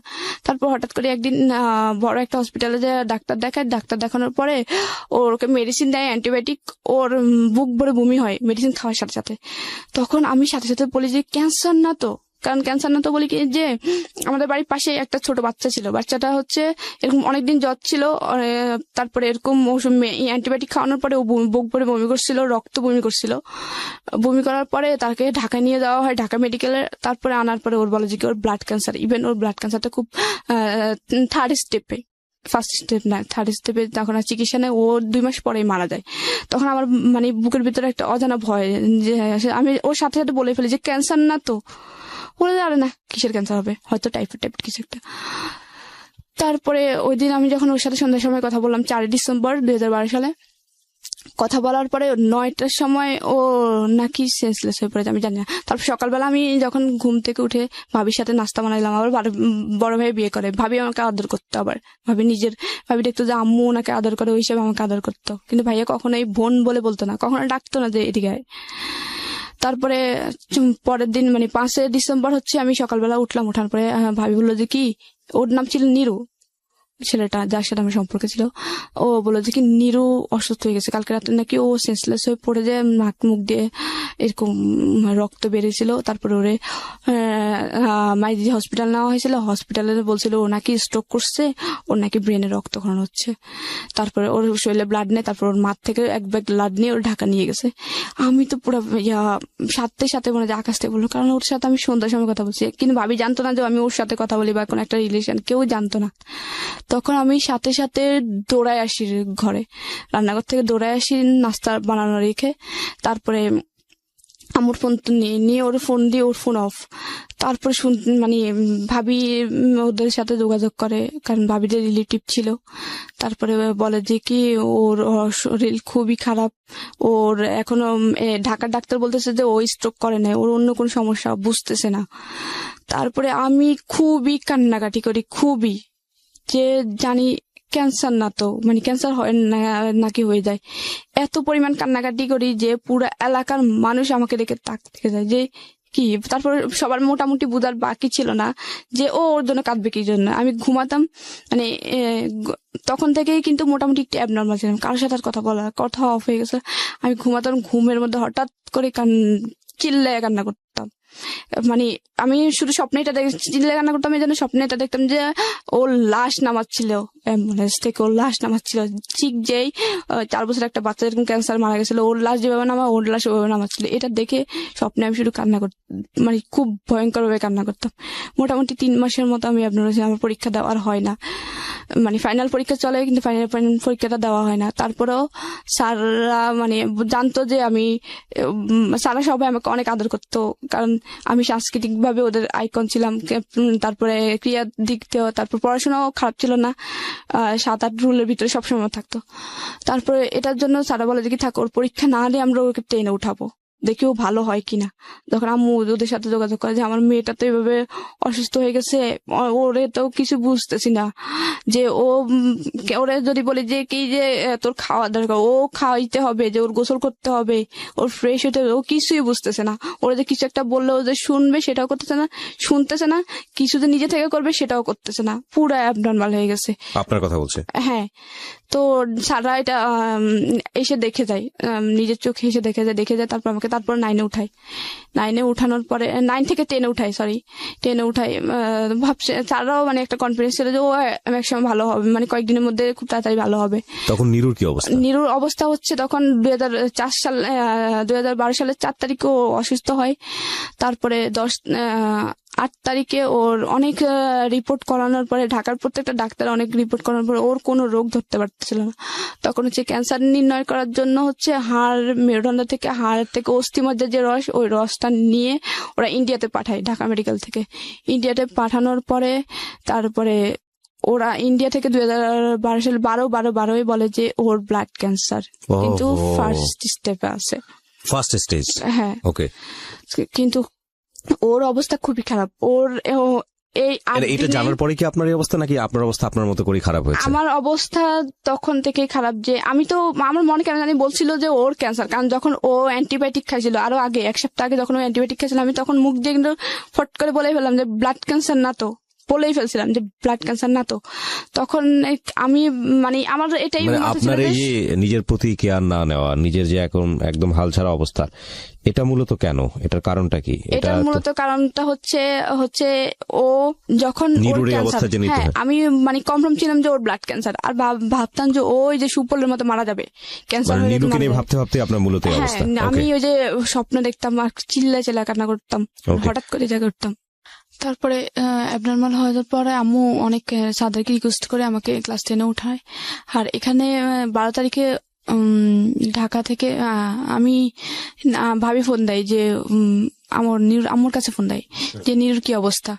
কারণ ওর রিলেটিভ ছিল, অবশ্যই খবর নেওয়ার দরকার। পুরো এলাকার মানুষ ওর জন্য খুব কান্নাকাটি করতো, কারণ ও খুব ভালো ছিল, কারোর সাথে খারাপ ব্যবহার করতো না, আচ্ছা, খুব ভালো ছিল, নামাজ পড়তো খুব। আমার ভাইটাই সবাই, ওর বন্ধু বান্ধব ওদের এলাকায় অনেকে ছিল, ওরা সবাই যায় ওর দেখার জন্য, ঢাকায় আসে নোয়াখালী থেকে। ওরা ছোট ছোট ছিল কিন্তু সবাই একসাথে আসে ঢাকায় ও দেখার জন্য। ওর আম্মু আব্বু এত পরিমাণে কান্না করে। আমার লাস্ট মনে আছে যে 12 তারিখে আমি একবার ফোন দিয়েছিলাম, মানে মোটামুটি কেন জানি মনে হলো যে ওরা একবার ওর আম্মুর কাছে ফোন দিই, ভাবি থেকে ওর আম্মুর নাম্বার নেই। ওর আম্মু এত পরিমাণ কান্না করে, আর ক্যান্সারটা বলতে পারে না। তখন আমি মানে আর করে না, ভাবি বলে যে ক্যান্সার। আমার অবস্থা আরো খারাপ হয়। তখন ওর প্রথম কেমো দেওয়া শুরু করে, আমার অবস্থা আরো খারাপ হয়। আমি শুধু স্বপ্নে দেখতাম, আর এদিক দিয়ে আম্মুকে যা তা বলতো যে মেয়ে হয়েছে, সে হয়েছে, এখন মেয়ে পাগল হয়েছে অন্য ছেলের জন্য। অগদ্য ভাষায় আম্মুকে গালাগালি করতো, আব্বু গালাগালি করতো, আর চাচিরা যা তা কম খারাপ খারাপ কথা শোনাইতো, দাদি জেঠিরা খুব খারাপ খারাপ কথা শোনাইতো। তারপরে আমি যে এরকম কান্নাকাটি করতাম, আমাকে এর উপর ধরে বড় আপু মারতো, মেজো আপু মারতো, যে এরকম রাত্রে হঠাৎ করে কান্না করে, হঠাৎ করে চিল্লে উঠে কান্নাকাটি করে, ঘুমাইতে পারি না। সেই ওদের বিরক্তির কারণ হয়ে দাঁড়াইলাম। তারপর ওরা আমাকে ধরে এই অবস্থায় মারতো। তা আম্মুর কাছে নিয়ে ঘুমাইতো। ও এখানে আবার কথা আছে, আব্বু যখন আমি যখন ক্লাস 4 থাকি, আব্বু আবার বিদেশে যায় আসতে। তখন যখন এই অবস্থা ছিল, তখন আব্বু দেশে আসে, তখন আবার আম্মুকে মানে, কিন্তু বিদেশে থাকা অবস্থায় কখনো আমার পড়ালেখার কষ্ট বের করতো না। আমার তো পড়ালেখার কষ্ট আসতো না, বেতন লাগতো না, আমি উল্টা মুভি পেতাম। আম্মু নিজেই নানুদের থেকে আর নিজে সেলাই মেশিন দিয়ে চালাইতো। তো আসে আব্বু কি করে, একটা বলে যে কি বিয়ে দিয়ে দিই মেয়েটারে, আর পড়াশোনা করার দরকার নাই। আর আমাদের বাড়িতে আগের যারা বড়াপুরা, তাদেরকে কাউকে 8 পাস করতে দিত না, মানে একটা কুসংস্কার যে মেয়েরা বড় পড়াশোনা করলে খারাপ হয়ে যায়, এই সেই প্রেম টেমে জড়াবে। তারপর ওরা প্রেম টেমে জড়াইছে, কিন্তু মানে ক্লাস 8 বিয়ে দিয়ে দিচ্ছে, কাউকে পড়তে নেয়। আমি মাত্র 9 গেছি, আমি আর আমার চাচাতো বোনটা। ওই ভাইটা আর পড়াশোনা করে না, ও আমার সাথে যে পড়ছিল ক্লাস 1 থেকে। তখন আমি ক্লাস 10 যাই, তারপরে ক্লাস করা শুরু করি না, ক্লাস 3 মাস পর্যন্ত যাই। তারপর 3 মাস পরে নিরু সুস্থ হয়ে, মানে মোটামুটি সুস্থ হয়ে 1 সপ্তাহের গ্যাপে ও বাড়িতে আসে। ডাক্তার বলে যে 1 সপ্তাহ বাড়ি থেকে ঘুরে নিয়ে আসেন। তখন ও 1 সপ্তাহ পরে যখন আসে, ও সবার থেকে শুনে বুঝতে পারে যে আমার এই অবস্থা। ও এসেই 1 ঘন্টা পরে আমার সাথে দেখা করার জন্য বাড়িতে আসে। আর সবাই ওরে দেখে সবাই বাড়িতে চলে আসে, আমাদের বাড়িতে চলে আসে। এসে ওরে দেখতেছে, মানে পুরো এলাকার সবাই ওদের বাড়িতে ভিড়, আমাদের বাড়ি। ও যখন আসে সাথে সাথে, তারপরে ও যখন আমাদের বাড়িতে আসে, আবার অনেক লোক আমাদের বাড়িতে আসে। ও আমাকে দেখে ওরে এখন যখন আমি দেখি, তখন আমি অনেকটা আস্তে আস্তে ওর দেখার পর আস্তে আস্তে নর্মাল হতে শুরু করি। তারপর থেকে ওর গ্যাপে গ্যাপে কেমন তো গ্যাপে গ্যাপে আবার বাড়িতে আসতো। তখন ওর হাইটও কেমন ছিল, একদম পুরো চুল পড়ে গেছিল। ও খুব লম্বা ছিল, আর ওর খুব হেলদি ছিল, ফিটনেস খুব ভালো ছিল। তারপর ফিটনেস সব নষ্ট। আমি ওরে দেখে অন্যরকম, মানে একদম তাকিয়ে থাকি, কি দেখতেছি আমি তো বুঝতাম, মানে তারপরে ও আমাকে আস্তে আস্তে ওর সাথে চলে। তারপর ডাক্তার যখন আমার আম্মু যখন ডাক্তার দেখা, তারপর বললো যে কি ওর সাথে কথা বলতে দিত। ডাক্তার বলছিল যে নিরুর সাথে কথা বলতে দিও না, কারণ ও নিরুর কারণে এই অবস্থা। ওকে ও যত নিরুকে দেখবে, নিরুর কাছে থাকবে, ও তত স্বাভাবিক হবে ইনশাল্লাহ। তখন আমি ওর নিরুকে দেখার পর আস্তে আস্তে স্বাভাবিক হই। ও আসার পর থেকে ও প্রথম অবস্থায় স্বাভাবিক হয় না, 2-3 বার আসার পর আস্তে আস্তে স্বাভাবিক হয়। তারপর আবার স্কুলে যায়, তারপর ও আবার আগের মতো ওর পড়াশোনা অফ হয়ে যায়। ও তখন ক্লাস 10 পরীক্ষা দেওয়ার কথা ছিল, যখন ও অসুস্থ হয় ওর পড়াশোনা অফ হয়ে যায়। তো আমি আবার স্বাভাবিক হওয়ার আবার স্বাভাবিক হই। তারপরে স্কুলে যাওয়া শুরু করি। তারপর স্কুলে ও আবার আগের মতো সাইকেল নিয়ে দৌড়ে যেত। ও সাইকেল চালানো নিষেধ ছিল, তারপরে সাইকেল নিয়ে যাইতো। অনেক সময় ওর কিন্তু প্রায় সময় জ্বর ছিল, জ্বর থাকতো, যে ক্যান্সার রোগীদের সবসময় জ্বর থাকে, মানে ওদের গা গরম থাকে, আর ওদের জ্বর হলে ব্লাড হিমোগ্লোবিন কমতে থাকে। তখন আমি ও তারপরে যাইতো জ্বর টর নিয়ে আমার সাথে স্কুলে দৌড়াইতো। ও আর স্কুলে যাইতো না। তারপরে আমি ওরা কোন ক্লাসে পড়তো তখন? ও এসএসসি দেওয়ার কথা ছিল যখন ও অসুস্থ, আর আমি তখন ক্লাস 10 উঠতেছি। ফাইনাল পরীক্ষা ছিল 9 ফাইনাল পরীক্ষা 10 উঠে যাই, আমার পরীক্ষা ছাড়াই 10 উঠায় ছাড়া। তারপরে উঠার পরে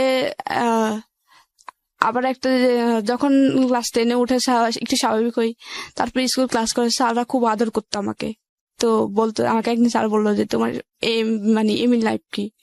আমি তো সবসময় বলতাম যে স্যার আমি আর্মি অফিসার হব। মানে সব সময় আমার ওই আর্মিদের প্রতি খুব ইন্টারেস্টিং ছিলাম, যে একটা যে আর্মি হওয়ার প্রথম কারণ হচ্ছে আইন থাকবে, আইন থাকলে তখন আমার অন্যায় প্রতিবাদ করার একটা ক্ষমতা থাকবে, যে আমার আম্মুর সাথে যে অন্যায়গুলা হয় বা আমার সাথে যেসব হয়েছে ওগুলো করতে পারবে না। অন্তত আর্মি হতে চাইতে এই জন্যই যে যেন ভাইয়ার আর খারাপ ব্যবহার না করে। ভাইয়া হয়তো কি মুখ মানে সামান্য ব্যাপার, যে টেবিল ডাইনিং টেবিলের উপর যদি শুধু পানির মগে যদি পানি না থাকতো, সাথে সাথে মগটা ভাঙতো, টেবিলে চেয়ারের সাথে বাড়ি মেরে মগটা ভাঙতো।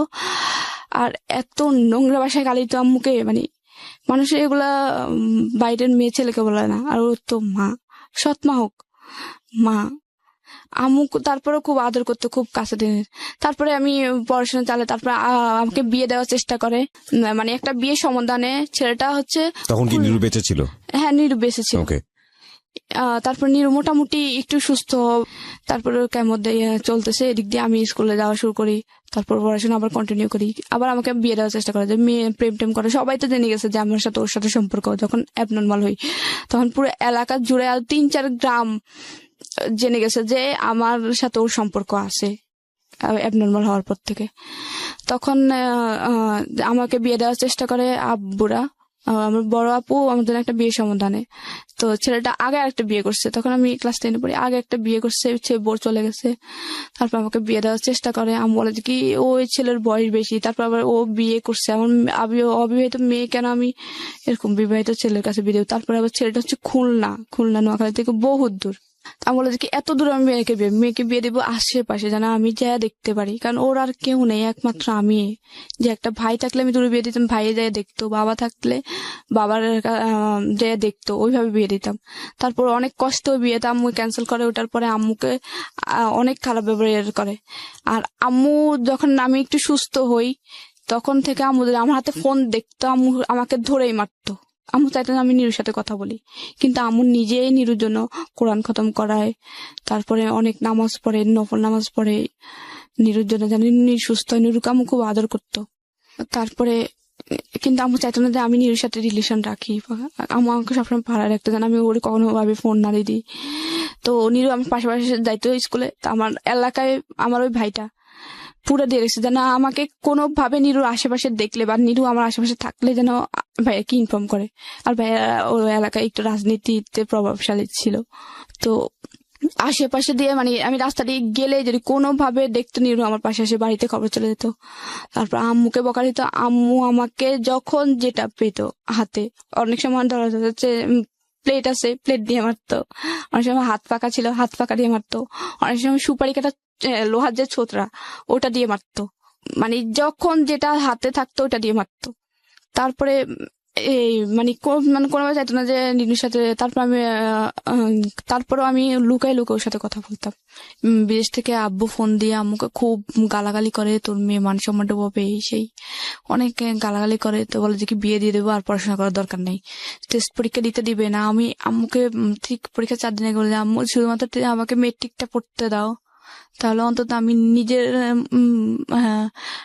খরচটা চালাইতে পারবো। যদি কোনো তোমার মতো হইলো যেন আমার ফ্যামিলিতে, নিজের ফ্যামিলি দেখতে পারি। বিয়ে হোক, হ্যাঁ বিয়ের পরে যেন আমি আমার শ্বশুর বাড়িতে যেয়ে যেন আমার ফ্যামিলি দেখতে পারি।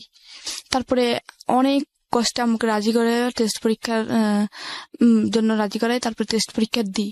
দেওয়ার পরে হচ্ছে এর 1 মাস আগে কিন্তু আমার পড়াশোনা অফ করে দেয়। তারপর টেস্ট পরীক্ষাতে 4টা মেয়ে এলাও হয় শুধুমাত্র, মানে অল বিশেষ পাশ করে 4টা মেয়ে, আর ছেলে 6টা 10টা।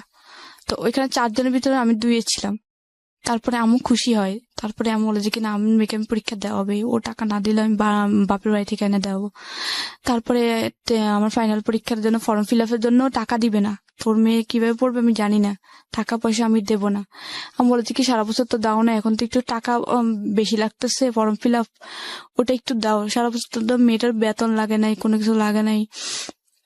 তারপরে দিবেই না, বলে যে কি তোমার মেয়ে তুমি বিয়ে দিয়ে দাও, পড়াশোনা করানো লাগবে না। তারপর আম্মু বড় মামা থেকে, ছোট মামা থেকে, নানু থেকে চেয়ে এনে তারপরে আমার ফর্ম ফিল আপ করায়।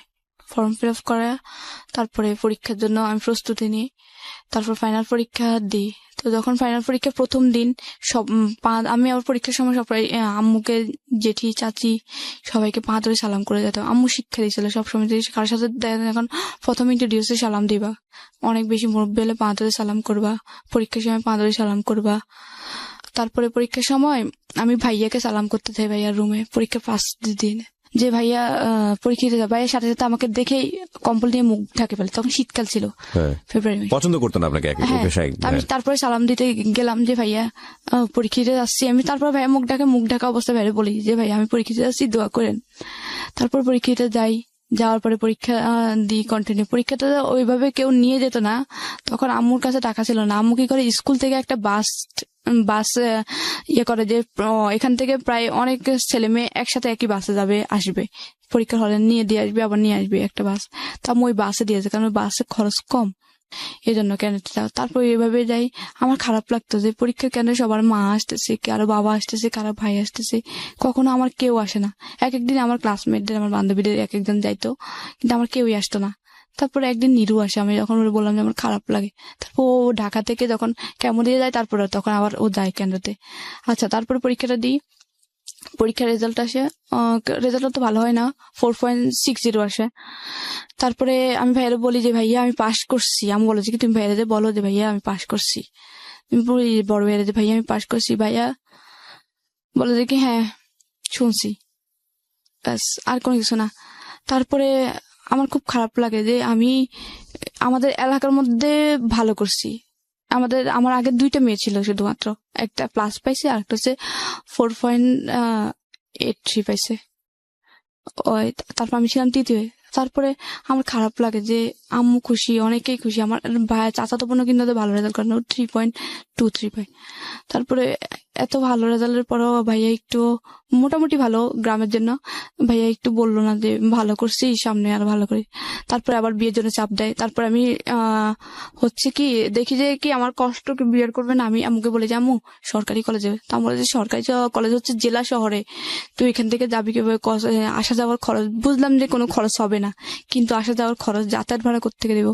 হচ্ছে আম্মু একটা ম্যানেজ হয়ে যাবে, তুমি অতটা, শুধুমাত্র আমি বাস যাব। আমি বাসে উঠতে পারতাম না, তারপর বলতাম যে বাসে যাবো, আমি বাসে উঠলে বমি করতাম। তারপর বললাম বাসে যাবো আম্মু, আমি সরকারি কলেজে পড়বো, দেখি না যদি চান্স পাই তো লাগছে, আমার সার্টিফিকেটে থাকবে যে গভর্নমেন্ট ওমেন্স কলেজ, কোনো বেসরকারি কলেজ না। তো আম্মু বলে যে কি আচ্ছা, আম্মু না হ্যাঁ এর ভিতরে বলে আচ্ছা ঠিক আছে দেখ। তারপর আমি ফর্ম নেওয়ার পরে আমার আসে, তারপর আসার পরে আমি ভর্তি হই, আর নানুর থেকে টাকাই না, আম্মু ভর্তি করাই, আম্মুর কিছু টাকা জমানো ছিল। তারপর আবার ওই যে ক্লাস 10 পরীক্ষার পরে, এসএসসি পরীক্ষার পরে একটা উপবৃত্তি দেওয়া হয় 2300 টাকার। তো আমার খরচ হয়েছিল ভর্তি হইতে 1900 টাকা। তো আমি ওই টাকা দিয়ে ভর্তি, তারপর আসা যাওয়ার খরচ মোটামুটি চলো। তো আব্বু আবার এর ভিতরে আসে, আমার পরীক্ষা মানে ইন্টার মাত্র ভর্তি হয়েছি, 1 মাস গেল, মানে 3-4 দিন আমি কলেজে গেছি। তারপর বইয়ের লিস্ট দেয়, তারপর নানু আম্মুরে বলে নানু টাকা দেয়, বই কিনি, নতুন বই কিনি।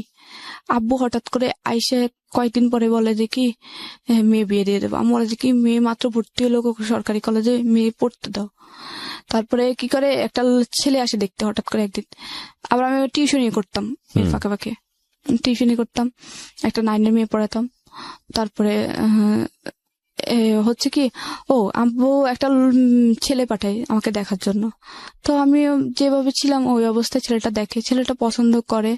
তারপরে হচ্ছে কি গ্রামের মেয়েদের মুখ দেখলে টাকা দিয়ে দেখে, তারপরে হচ্ছে মানে কনে দেখতে হলে, তারপর হচ্ছে ওই ছেলেটা আমাকে 500 টাকা দিয়ে যায়। তো আমি কিছু বলি না, আমি যে ভাবির কাছে দিই টাকাটা, ভাবির কাছে দেওয়ার পরে ভাবি টাকাটা রাখে। তারপরে আমি আমি বিয়ে করবো না, ছেলেটা পছন্দ হয় নাই, ছেলেটা পড়াশোনা করে নাই, আমি বিয়ে করবো না। তো ভাবি বলে যে ছেলেটা হচ্ছে আনসার বাহিনীতে চাকরি করে, আনসার ক্লাস 10 পর্যন্ত পড়ছে, মেট্রিক পাস করছে, কিছু হবে না, দেখলে তার বিয়ে হয় না, দেখছে। তো আজকে দেখতে আসছে, এর পরের দিন আব্বু নাকি ওদের সাথে কথা বলতে গেছে, ওরা নাকি ডাকছে কথা বলার জন্য। তো এর পরের দিন যেদিন দেখতেছি, এর পরের দিন রাত্রে 11টার সময় আমি ঘুমাই গেছিলাম। পরের দিন আমার কলেজ ছিল জন্য, ঈদের 3 দিন পরে, কোরবানি ঈদের 3 দিন পরে। তারপরে হচ্ছে আমাকে রাত্রে 11টার সময় ঘুম থেকে উঠায় আম্মু রুমে নেয়, নেওয়ার পরে আমি ঘুম ঘুম চোখে মানে চোখ ডলতে ডলতে আমার কাছে যাই, যে আম্মু কি হয়েছে, আব্বু ডাকছিল? হ্যাঁ। তারপরে বলেছে কালকে থেকে কলেজে যাওয়ার দরকার নেই, পরশুদিন তোমার বিয়ে। আমি তো মানে মানে ঘুম ঘুম চোখে মানে চোখ ডলতেছি, ভাবতেছি ঘুমের ঘোরে কিছু স্বপ্ন দেখতেছি নাকি উল্টা পাল্টা। তারপর আমি ঢুলতেছি মানে ঘুমের মানে ফিলার ধরে ঝুলতেছি, মানে ঘুম পড়ে যাবো অবস্থায়। তারপরে আমাকে মেজাপু ধরে চাকরি মারার পরে মানে একটা মোটামুটি ঘুমটা একটু ছাড়ে, ধরে এভাবে হাত ধরে চাকরি দেয় যে তোর কি বলছিস শুনতেছিস। তারপরে আমি বললাম যে কি হয়েছে? তো বলে যে কালকে থেকে কলেজে যাওয়ার দরকার নাই, পরশুদিন তোর বিয়ে। বিয়ে আমার কার সাথে? কাজে কালকে যে ছেলেটা দেখতেছিল। আচ্ছা না, ওটা আমি বিয়ে করবো না, ও পড়াশোনা করে নাই, ওই ছেলে উল্টাপাল্টা প্রশ্ন করে। আমাকে মানে বলতেছে যে আমার নাম লিখতে, এই যুগে কেউ নাম লিখতে বলে? তাছাড়া ছেলেকে আমি যখন বললাম যে আমি গভর্নমেন্ট ওমেন্স কলেজে পড়ি, তো গভর্নমেন্ট ওমেন্স কলেজ কি আমার চেহারা দেখে ভর্তি করেছে? আমি ডিকে বললাম যে চেহারা দেখে ভর্তি করেছে, যে আমি নাম লিখতে পারবো না, আমার ঠিকানা লিখতে পারবো না। ও আমাকে আমার নাম ঠিকানা লেখাইছে ওই ছেলে। আমি ছেলের বিয়ে করবো না, কারণ ওর মধ্যে মিনিমাম কমন সেন্স নেই। তো বলো যে কে এত কমন সেন্স খোঁজা লাগবে না, এই মুহূর্তে যেটা বলছি সেটা মাথায় ঢুকে নাও, আর তুমি এটার জন্য প্রস্তুত থাকো। কালকে থেকে কলেজে যাওয়া লাগবে না, কালকে তোমার গায়ে হলুদ, পরশুদিন তোমার বিয়ে। আসলে আমি বিয়ে করবো না, বিয়ে না করলে এই মুহূর্তে তোর মাকে ডিভোর্স দিব, এই মুহূর্তে এখনই তোর মাকে নিয়ে যেদিকে দুই চোখ যায় তুই বের হয়ে যাবি। আমি বললাম যে এখানে মাকে টানতেছেন কি জন্যে? আব্বুরে বললাম আমি বিয়ে করব না, আর আপনি তো আমার খরচ চালাচ্ছেন না পড়াশোনার, আমি আপনাদের বাড়িতে থাকতেছি আর খাইতেছি, ওটা আমি আপনাদের কাজের মেয়ের মতো যতটুকু ঘরের কাজ করে দিচ্ছি, ওই ক্ষেত্রে কাজের মেয়েরা কিন্তু ঘরের থেকে কাজ করে খায়, আবার টাকাও নেয়। আমি তো আপনাদের থেকে এক পয়সাও নিচ্ছি না, শুধু তো কাজ করে দিচ্ছি টুকটাক, আর খাচ্ছি আর থাকতেছি, এইটুকুই। তো পড়াশোনার খরচটা তো চালাচ্ছেন না, তো পড়াশোনাটা করতে দেন। তো বলো যে কি না পড়াশোনা করা লাগবে না, আমি যেটা বললাম আমি কথা দিয়ে আসছি বিয়ে যদি না করতে চাও এই মুহূর্তে তালাক দিব। ইভেন উনি তালাকের কাগজ প্রিন্ট করে নিয়ে আসে, এতটাই ক্রেজি ছিল। তালাকের মানে লিখে প্রিন্ট করে নিয়ে আসে, যে দলিল থাকে একটা 100 টাকা 150 টাকার দলিল, একটা 100 টাকার দলিল, ওই দলিল প্রিন্ট করে নিয়ে দলিলটা পড়ো, এই মুহূর্তে আমি সাইন করে তোমার মাকে তালাক দেবো যদি বিয়ের জন্য প্রস্তুত তুমি রাজি না হও। তখন আমি আম্মুর দিকে তাকাচ্ছি, আম্মু কান্নাকাটি করতেছে। তখন আমি যখন ইন্টার ফার্স্ট ইয়ার পড়ি মোটামুটি বুঝি যে মার এ বয়সে তালাক মানে কি, মানে মান সম্মান পুরোটাই যাবে। তখন আমি অনেক চাপের মুখে পড়ে আম্মুর দিকে তাকাই। তখন 11টা থেকে রাত 2টা পর্যন্ত আমি অনেক কান্না করি। এরপরে আম্মু অনেক বুঝে বলে দিকে থাকবে, এর জন্য রাজি হয়ে যা। তারপরে আমি বলি আচ্ছা মা তোমার যা ইচ্ছা তুমি তাই করো। তারপরে আমি শুধুমাত্র আম্মুর ডিভোর্সটা ঠেকানোর জন্য বিয়েতে রাজি হই, আর নিরুকে ফোন দিই যে আমাকে বিয়ে দিয়ে দিচ্ছে এভাবে। আমি ছেলের নাম জানি না, কিন্তু ছেলেটা হচ্ছে শান্তিনগর, মানে পাশের গ্রামের শান্তিনগরের ছেলেটা। আমি জানি না যে ছেলেটার নাম কি, কোন বাড়ির কি, কিচ্ছু জানি না। তারপরে নিরু এর পরের দিন সকালবেলা ওই ছেলের কিভাবে যেন খোঁজ নেয়, নিয়ে ওর ছেলেকে ফোন দিয়ে বলে যে ভাইয়া আপনি যে মেয়েটাকে বিয়ে করতে যাচ্ছেন ওর সাথে আমার সম্পর্ক আছে, প্লিজ ভাইয়া আমি অসুস্থ মানুষ, ওকে আপনি বিয়ে করেন না, ও আমাকে ছাড়া বাঁচবে না, ও অলরেডি একবার অ্যাবনর্মাল হয়েছিল, আর আমি ওকে ছাড়া বাঁচবো না, আল্লাহ মনে হয় আমাকে ওর জন্যই বাঁচা রাখছে। তারপরে ওর মানে আমার হাজবেন্ড যার সাথে বিয়ে, ওর নাম ছিল বেলাল। তারপরে আমি বিয়ের পরে জানলাম আর কি ওর নাম যে বেলাল। তারপরে ও বলে যে কি আচ্ছা রাখেন ফোন, তারপরে রেখে দিচ্ছে। তারপরে খুব গর্ভভাবে বিয়ে হয়। বিয়ের সময় ছেলে পক্ষ থেকে শুধুমাত্র আমাকে একটা নাকের ফুল দিছিল, নাকের ফুলটা তাও আমার হাজবেন্ডের বোনের বড় বোনের নাকের ফুল এনে আমাকে দিয়ে ওইটুকু দিয়ে বিক্রি, আর কোনো অলংকার দেওয়া হয় নাই, শুধুমাত্র 2টা শাড়ি দিছিল, 2টা শাড়ি দিছিল ওইটাই। তারপরে আমি বলি যে আম্মু আবার এটা বলছিলাম যে আম্মু আমি বিয়ে করতে পারি এক শর্তে, বিয়ের পরে ছেলে যেন এখন পড়াশোনা করায়। তুমি শুধুমাত্র ছেলেটাকে এটা রিকোয়েস্ট করো যেন আমাকে পড়াশোনা, আমি পড়াশোনার প্রতি খুবই ইন্টারেস্টেড ছিলাম, যে আমি পড়াশোনা করবই যেন আমার একটা ইয়ে থাকে যে আমার কেউ নাই, আমার পড়াশোনা আছে, এটা আমারই থাকবে, এটা কেউ কখনো নিতে পারবে না। তো আমি বলা যে কি আমি ছেলের সাথে কথা বলছি, ছেলে তোমাকে পড়াশোনা করাবে, তুমি চিন্তা করো না। তারপরে আচ্ছা আমি কিন্তু এদিক দিয়ে নিরুকে বলে রাখছি যে তুমি আমাকে কোনোভাবে নিয়ে দাও। তখন নিরু খুবই অসুস্থ ছিল, ওর হাইড্রোজার কেমন ছিল, হাই ডোজের কেমন ছিল, ওর খুবই প্রচন্ড বুকে ব্যথা ছিল, খুব অসুস্থ ছিল, ও কিছু করে না। তখন ও চিন্তা করলো যে আমি ওর যে নিয়ে আসবো। ও খুব কান্না করছিল, খুবই। ওর ফোনের মানে ওই দিনের কান্নাটা, মানে খুব চিৎকার করে কান্নাটা আমার কানে এখনো বাজে। নিরু, হ্যাঁ। তো আমি বললাম যে তুমি আমাকে নিয়ে যাও প্লিজ, আমি এখানে থাকলে আমার বিয়ে দিয়েই দিবে, আম্মুর ডিভোর্স হয়ে যাবে আমি যদি বিয়ে না করতে পারি, এখানে থাকা অবস্থায় বিয়ে না করলে তুমি আমাকে কোনোভাবে পালায় নিয়ে যাও। ও বলে যে কি আমি পালায় নিবো কি, নিতে পারতেছি না এখন এই মুহূর্তে, আমি তোমাকে আর ছাড়তেও পারতেছি না, বা পালায় নিয়ে যাবো সেটাও পারতেছি না। আমি যে একটা রোজগার করে নিয়ে তোমাকে পালায় নিয়ে কিছু একটা করে খাবো, বা একটা দিন তোমাকে চালাবো, একটা দিন চালানোর মতো ক্ষমতা আমার মধ্যে নাই, ওই এবিলিটি আমার নাই। কারণ আমি আমার বাবার উপর ডিপেন্ড, আমার বাবা আমার সম্পূর্ণ ক্যান্সারের কষ্টে বিয়ে করতেছে। এই অবস্থা আমি তোমাকে নিয়ে কি করব? আমার নিজের রাস্তায় পড়ে মরতে হবে, কারণ আমার ক্যান্সার চিকিৎসা না চললে আমি শেষ। তারপর ও খুব কান্নাকাটি করে। তারপরে আমার নর্মালি ভাবে বিয়ে হয়, আমার 2টা বান্ধবীকে দাওয়াত দিই। আমি খুবই কান্নাকাটি করি, আমার 2 দিনের কান্নায় মানে সারাক্ষণ চোখ দিয়ে পানি পড়ে। তারপর চোখ মুখ ফুলেছিল, আমি ওই ছেলেটার মুখের দিকে কিন্তু তাকাইনি যখন ও আমার দেখতে আসে। তারপর নামও জানতাম না। তারপরে বিয়ে হওয়ার পরে ওকে যখন সদরে দেয়, মানে সদর বলতে জামাই করে নেয়, তো নেওয়াটা শেষ হলো। তারপরে হচ্ছে কি, কথা ছিল যে আমাকে উঠে নিবে না, আরো 3 মাস পরে উঠে নিবে, বা ছেলেও থাকবে না। তারপরে ছেলে থাকবে না, তারপরে কি ছেলে হঠাৎ করে বলতেছে যে বিয়ের কাজ সম্পূর্ণ সন্ধ্যার পরে বলতেছে কি ছেলে আজকে যাবে না, ছেলে থাকবে এখানে, মেয়ের সাথে থাকবে। তারপরে রাত্রে 11টার দিকে মানে নর্মালি ভাবেই ওর সাথে আমাকে দেয়, মানে বাসুরে দেয়। দেওয়ার পর আমি ওর নাম জানতাম না। তারপরে ভাবি বললো যে, ভাবি ছিল আমার, ভাবি আমাকে বললো যে ওকে সালাম করো। আমি নর্মালি ওকে সালাম করলাম, করার পরে ভাবি চলে গেল। তারপর দরজাটা অফ করলো, আমি ওর নামও জানি না তখন পর্যন্ত। আর ও আমাকে প্রথম বললো যে কি কালকে আমাকে একটা ছেলে ফোন দিয়েছিল, ওর ডিরেক্ট প্রথম কথা এটা, ভাবির যে রুম থেকে বের হয় ও সোজা এটাই কথা ছিল যে কালকে একটা ছেলে আমাকে ফোন দিয়েছিল, ছেলেটার নাম নিরু বলছিল। ছেলেটা বলছিল তোর সাথে নাকি ওই ছেলের সাথে সম্পর্ক ছিল, এটা কি সত্য? তাই আমি ওর সাথে লুকাই না, কারণ ওর সাথে যখন আমার বিয়ে হয়েই গেছে তখন আমি ওর কাছে বলি যে হ্যাঁ সম্পর্ক ছিল, জাস্ট এটা বললাম যে সম্পর্ক ছিল। আমার এখনো মনে পড়ে ও আমাকে এত পরিমাণ থাপ্পড় দিছে, মানে একটা মেয়ের জীবনে স্মরণীয়। বাসর রাতে তখন পর্যন্ত আমি ওর নাম জানি না।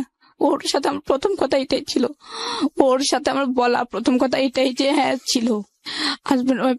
প্রথম ইন্ট্রোডিউস আমি ভাবলাম যে শুরুটা হয়তো অনেক সুন্দর ভাবে হবে, যে ও আমার নাম জিজ্ঞেস করবে বা জিজ্ঞেস করবে যে আমি ভবিষ্যতে কি হতে চাই, আমাকে ওইভাবে করতে যাবে, যে আমি কি হতে চাই আমাকে ওই বানানোর চেষ্টা করবে, যে পড়াশোনা কন্টিনিউ করবো। আমাকে প্রথমে জিজ্ঞেস করলো যে তোর নাকি একটা ছেলের সাথে সম্পর্ক ছিল, ছেলে আমাকে ফোন দেয়। বলার পরে আমি বললাম যে হ্যাঁ ছিল। ও আমাকে এত পরিমাণে থাপ্পড় দেয়, মানে থাপ্পড়ের পর থাপ্পড় 2 হাত দিয়ে দিয়েছে, 2 গালেই দিতেই ছিল। আমি খুব জোরে কান্না করি তখন।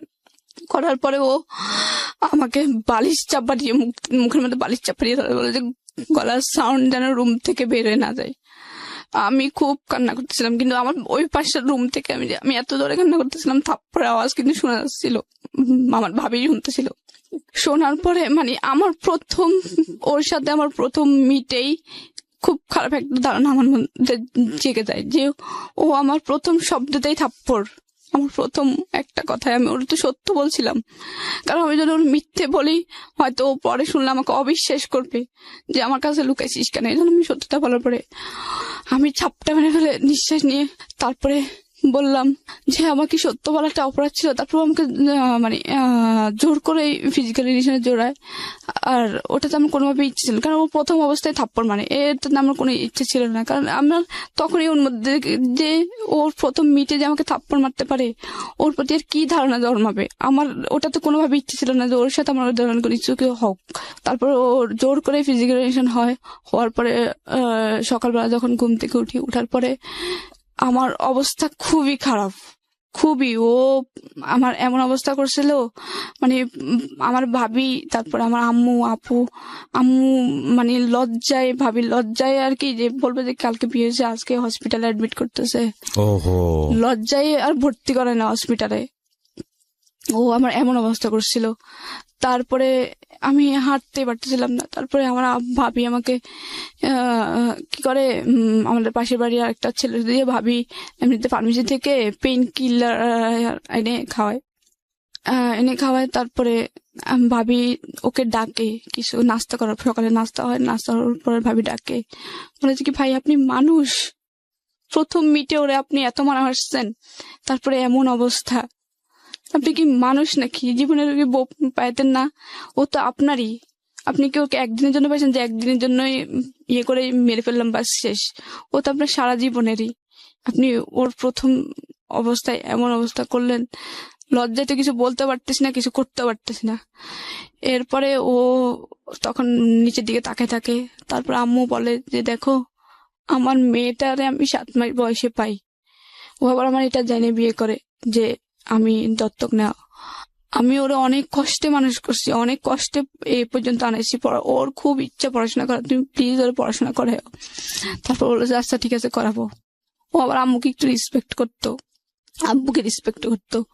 তারপরে এর পরের দিন ও থাকে, থাকার পরে এর পরের দিন আমি ওর সাথে আর ওইভাবে কথা বলি না। তারপরে ও বলে যে কি কালকে রাত্রের জন্য সরি। তা আমি বললাম যে এটা কোনো মানুষের আচরণ? আপনি আমাকে নর্মালি জিজ্ঞেস করতে পারতেন, আপনি আমাকে মেরে কি মজা পেয়েছেন বলেন তো, আমাকে এতগুলো থাপ্পড় মেরে কি মজা পেয়েছেন বলেন তো। তো বলে যে কি মারছি, প্রেম করছিস কি জন্যে? তো বলে যে সম্পর্ক কয় বছর ছিলাম? 4 বছর। ওর সাথে সাথে মুখ ঘুরাই ফেলে কয় যে 4 বছরের সম্পর্ক, কি না কি হয়েছে আল্লাহ জানে। কিন্তু নিরু কখনো আমাকে টাচও করে নাই, অনেস্টলি বলতেছি, নিরু কখনো আমাকে টাচও করে নাই। ও একদম, ও খুবই ভালো ছিল, নামাজ পড়তো 5 ওয়াক্ত। তারপরে ওর ক্যান্সার ছিল, ও কখনো ওই ধরনের কিছু ধরতো না, খুবই ভালো ছিল। আমরা সুযোগ পেতাম না কোনোভাবে, কেউ যদি দেখতো রাস্তা দিয়ে স্কুলে যাইতে কথা বলতাম, সাথে সাথেই বাড়িতে মাইর খেতাম প্রচুর। তারপরে তারপরে আমার বিয়েটা হয় 14 সালে, 14 অক্টোবর। তারপরে 14 সালের 14 অক্টোবর বিয়ে হয়। তারপর আমাকে এর 1 মাস হয় নাই, 7 তারিখে 7 নভেম্বর ওদের বাড়িতে নেওয়ার কথা হয়। তারপরে নিয়ে যাবে, তো আবার তখনই চলে যাবে। বিয়ের 2 দিন পরে আবার চট্টগ্রাম চলে আসো, ডিউটি চট্টগ্রাম বন্দরে ছিল, আনসার বাহিনীতে ছিল। তো চলে যায়। এরপরে ও ফোন দিয়ে বলে যে কি পড়াশোনা অফ। আমি তো পুরা আকাশ থেকে পড়লাম যে ও বলছিল যে পড়াশোনা করাবে, আম্মুরে বলছিল, ও আম্মুকে অর্ডার দিছিল। আমার নতুন বই, একদম বইটা আমি 2 দিন আগে কিনছিলাম, ঠিক নানু থেকে টাকা নিয়ে 2 দিন আগে কেনা বই। আমার খুব খারাপ লাগতো বইগুলোর দিকে তাকায়, যে আমার খুব স্বপ্ন ছিল যে সায়েন্স থেকে পড়বো। আম্মু ফিনান্সিয়াল প্রবলেমের কারণে আমার সায়েন্সে দেয় নাই। তারপর আমি কমার্স নিয়ে পড়ি। তারপর আমার স্বপ্ন ছিল যে আমি আর্মি অফিসার হব, বিয়ের পরে ডিফেন্সের লোক নেয় না।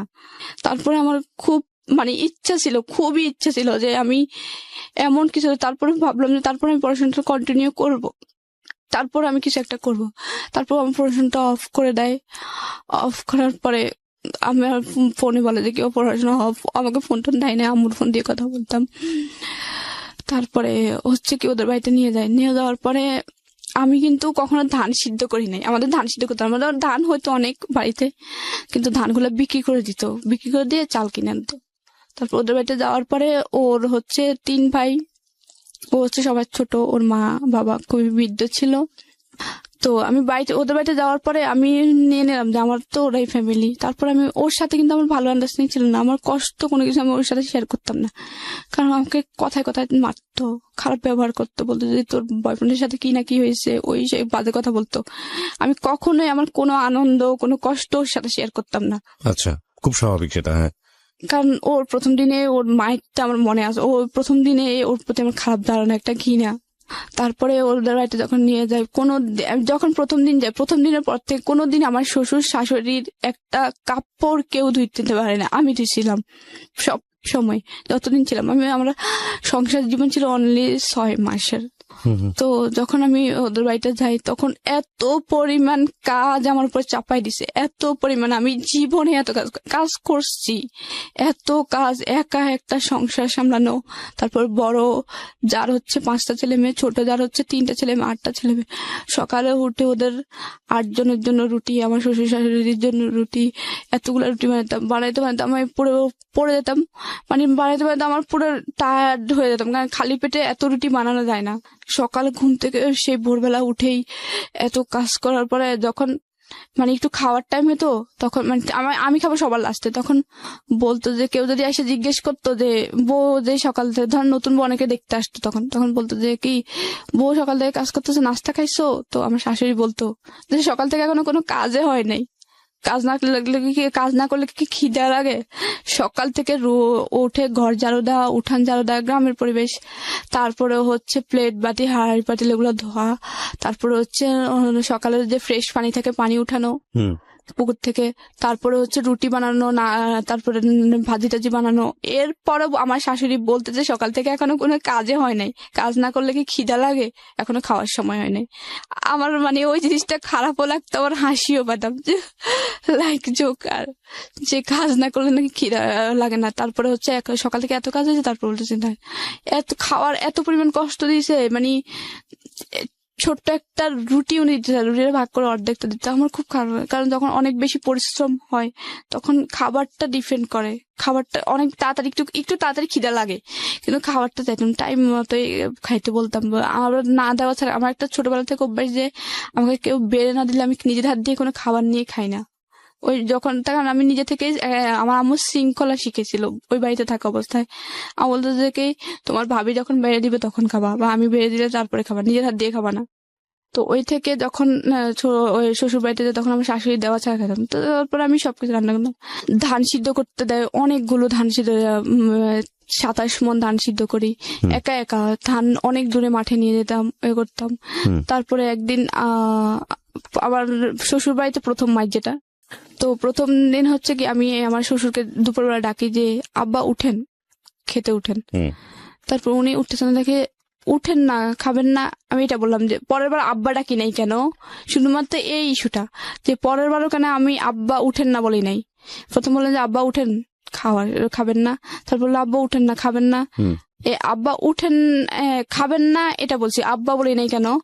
ও এর আব্বা বলিস না কেন, তোর বাপ না রেখে বাপ বলতে গিয়ে আমি তো এটা কখনোই মনে করি, আমি তো আব্বা আম্মা বলে ওদেরকে সম্বোধন করি।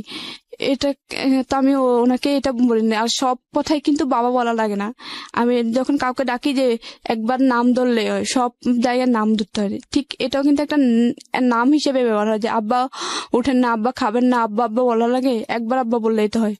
ও আমাকে সাথে সাথে ওই যে নারকেল গাছের যে কোদা থাকে এত মারা মারছে, ওরা যে কি আব্বা ডাকিস না, আবার বলে যে কি সব কথা বলা লাগে, তুই কি অনেক বেশি বুঝিস, এত মারা মারছে। এরপরে আমি পাটি বুনতে পারতাম, যে শীতল পাটি, তখন আমাকে হয়তো মাস শেষ হলে 2 দিনের জন্য বাড়িতে যেতে দিত আম্মুর কাছে।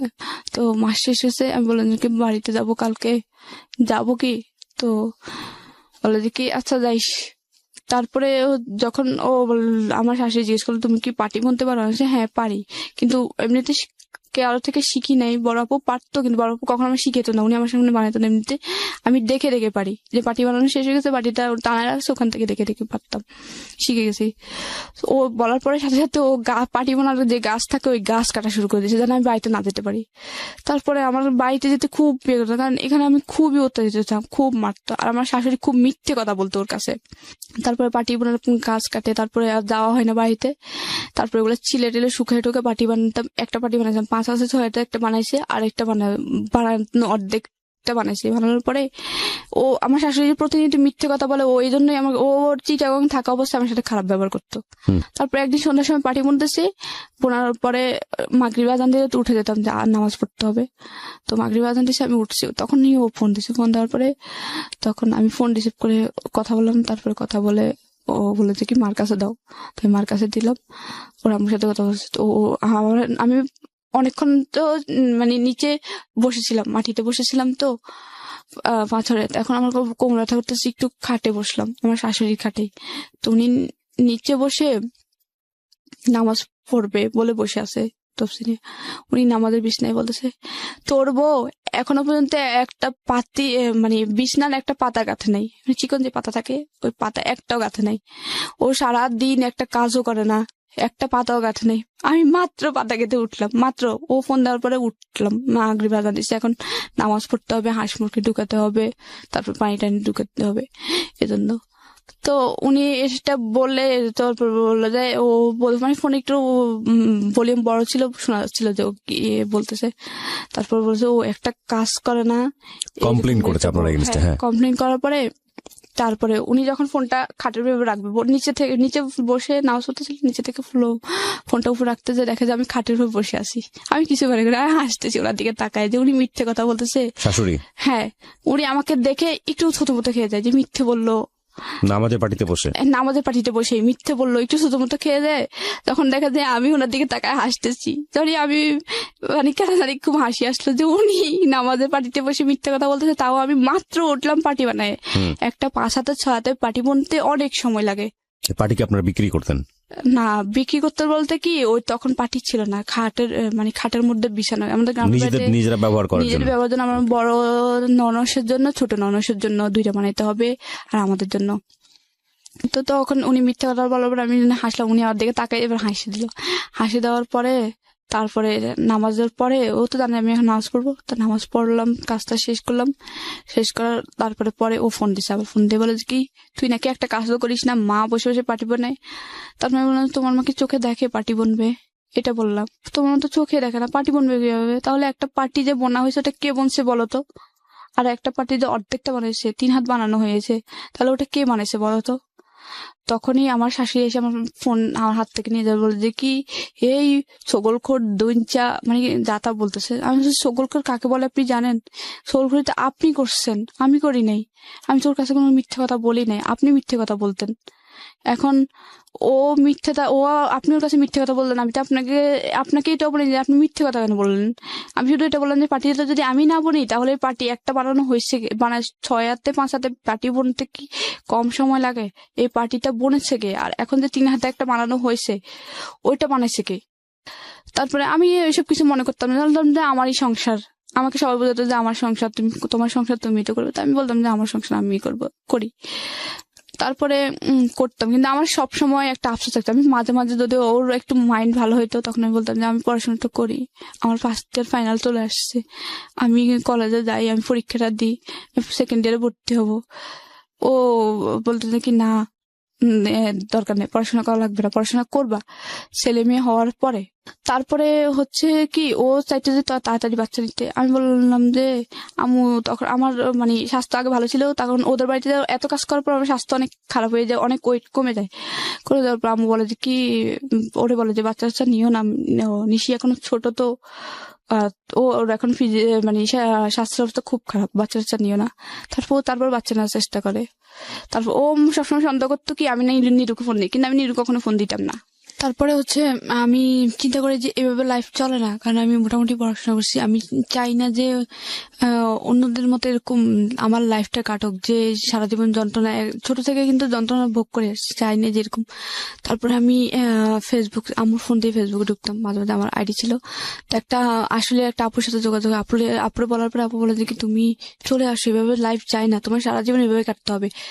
তারপর আমি 6 মাসের মাথায় এই অচেনা একজন মানুষের কথা শুনে চলে আসলেন। হ্যাঁ, তো আপুকে আমি প্রায় সময় বাড়িতে গেলে নক করতাম যে আপু এমন এভাবে চলতেছে, এই মাসে এরকম হয়েছে এরকম। ও আমাকে একটু ইস্যু নিয়ে এত মারতো, আর হচ্ছে আবার পণ করে বসে যে আমি জানি, কিন্তু আমার কথা হচ্ছে চলে আসলেন কিনা এই আপুটার ক্ষেত্রে, চলে আসলেন হ্যাঁ, ঢাকাতে? চলে আসি।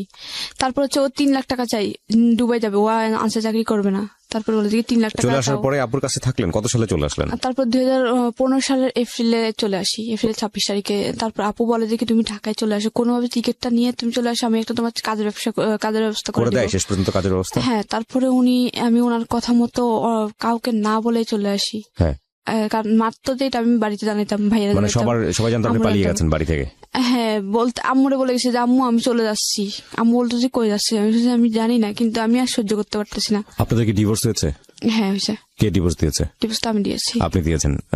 আপনার দেনমোহরের টাকা বুঝিয়ে পেয়েছেন? না, ওকে, সেটা এখনো দেয় নাই। আচ্ছা, আপনি ডিভোর্স দিয়ে দিয়েছেন, আপনি এখন কি করেন?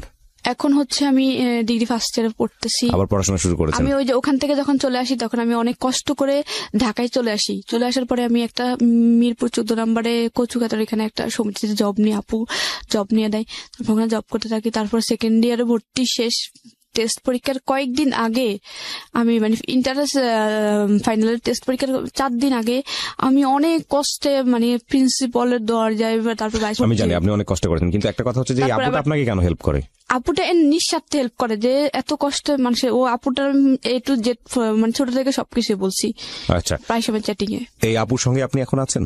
না আপুর সামনে এখন আপনার নেই। এখন এখন চলে আমি- কিভাবে, পয়সা আসে কোত্থেকে? এখন আমি জব করতাম কিন্তু আপাতত করতেছি না, মানে আমার জবটা চলে গেছে হচ্ছে আমার একটা অ্যাক্সিডেন্ট হয়েছিল হচ্ছে আমি পা বাচ্চা কেটে কাচ্চা গেছিলাম। আছে কিছু, মানে আগের না, ঘরের বাচ্চা না, কাচ্চা না, হয় না? আমার 6 মাস সংসার ছিল তখন, আর বাচ্চা 6 মাসের সংসার 2 মাসের একটা বাচ্চা কনসেপ্ট করে, কিন্তু অনেক বেশি কাজের প্রেশার আমি একদম নষ্ট হয়ে যায়।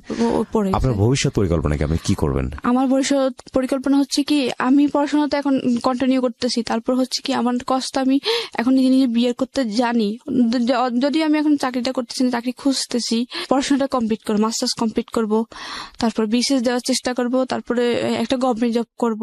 আপনি যেদিন এই স্বপ্নটা বাস্তবায়ন করতে পারবেন সেদিনই হবে আপনার এই জীবন গল্পটা বলা সার্থক।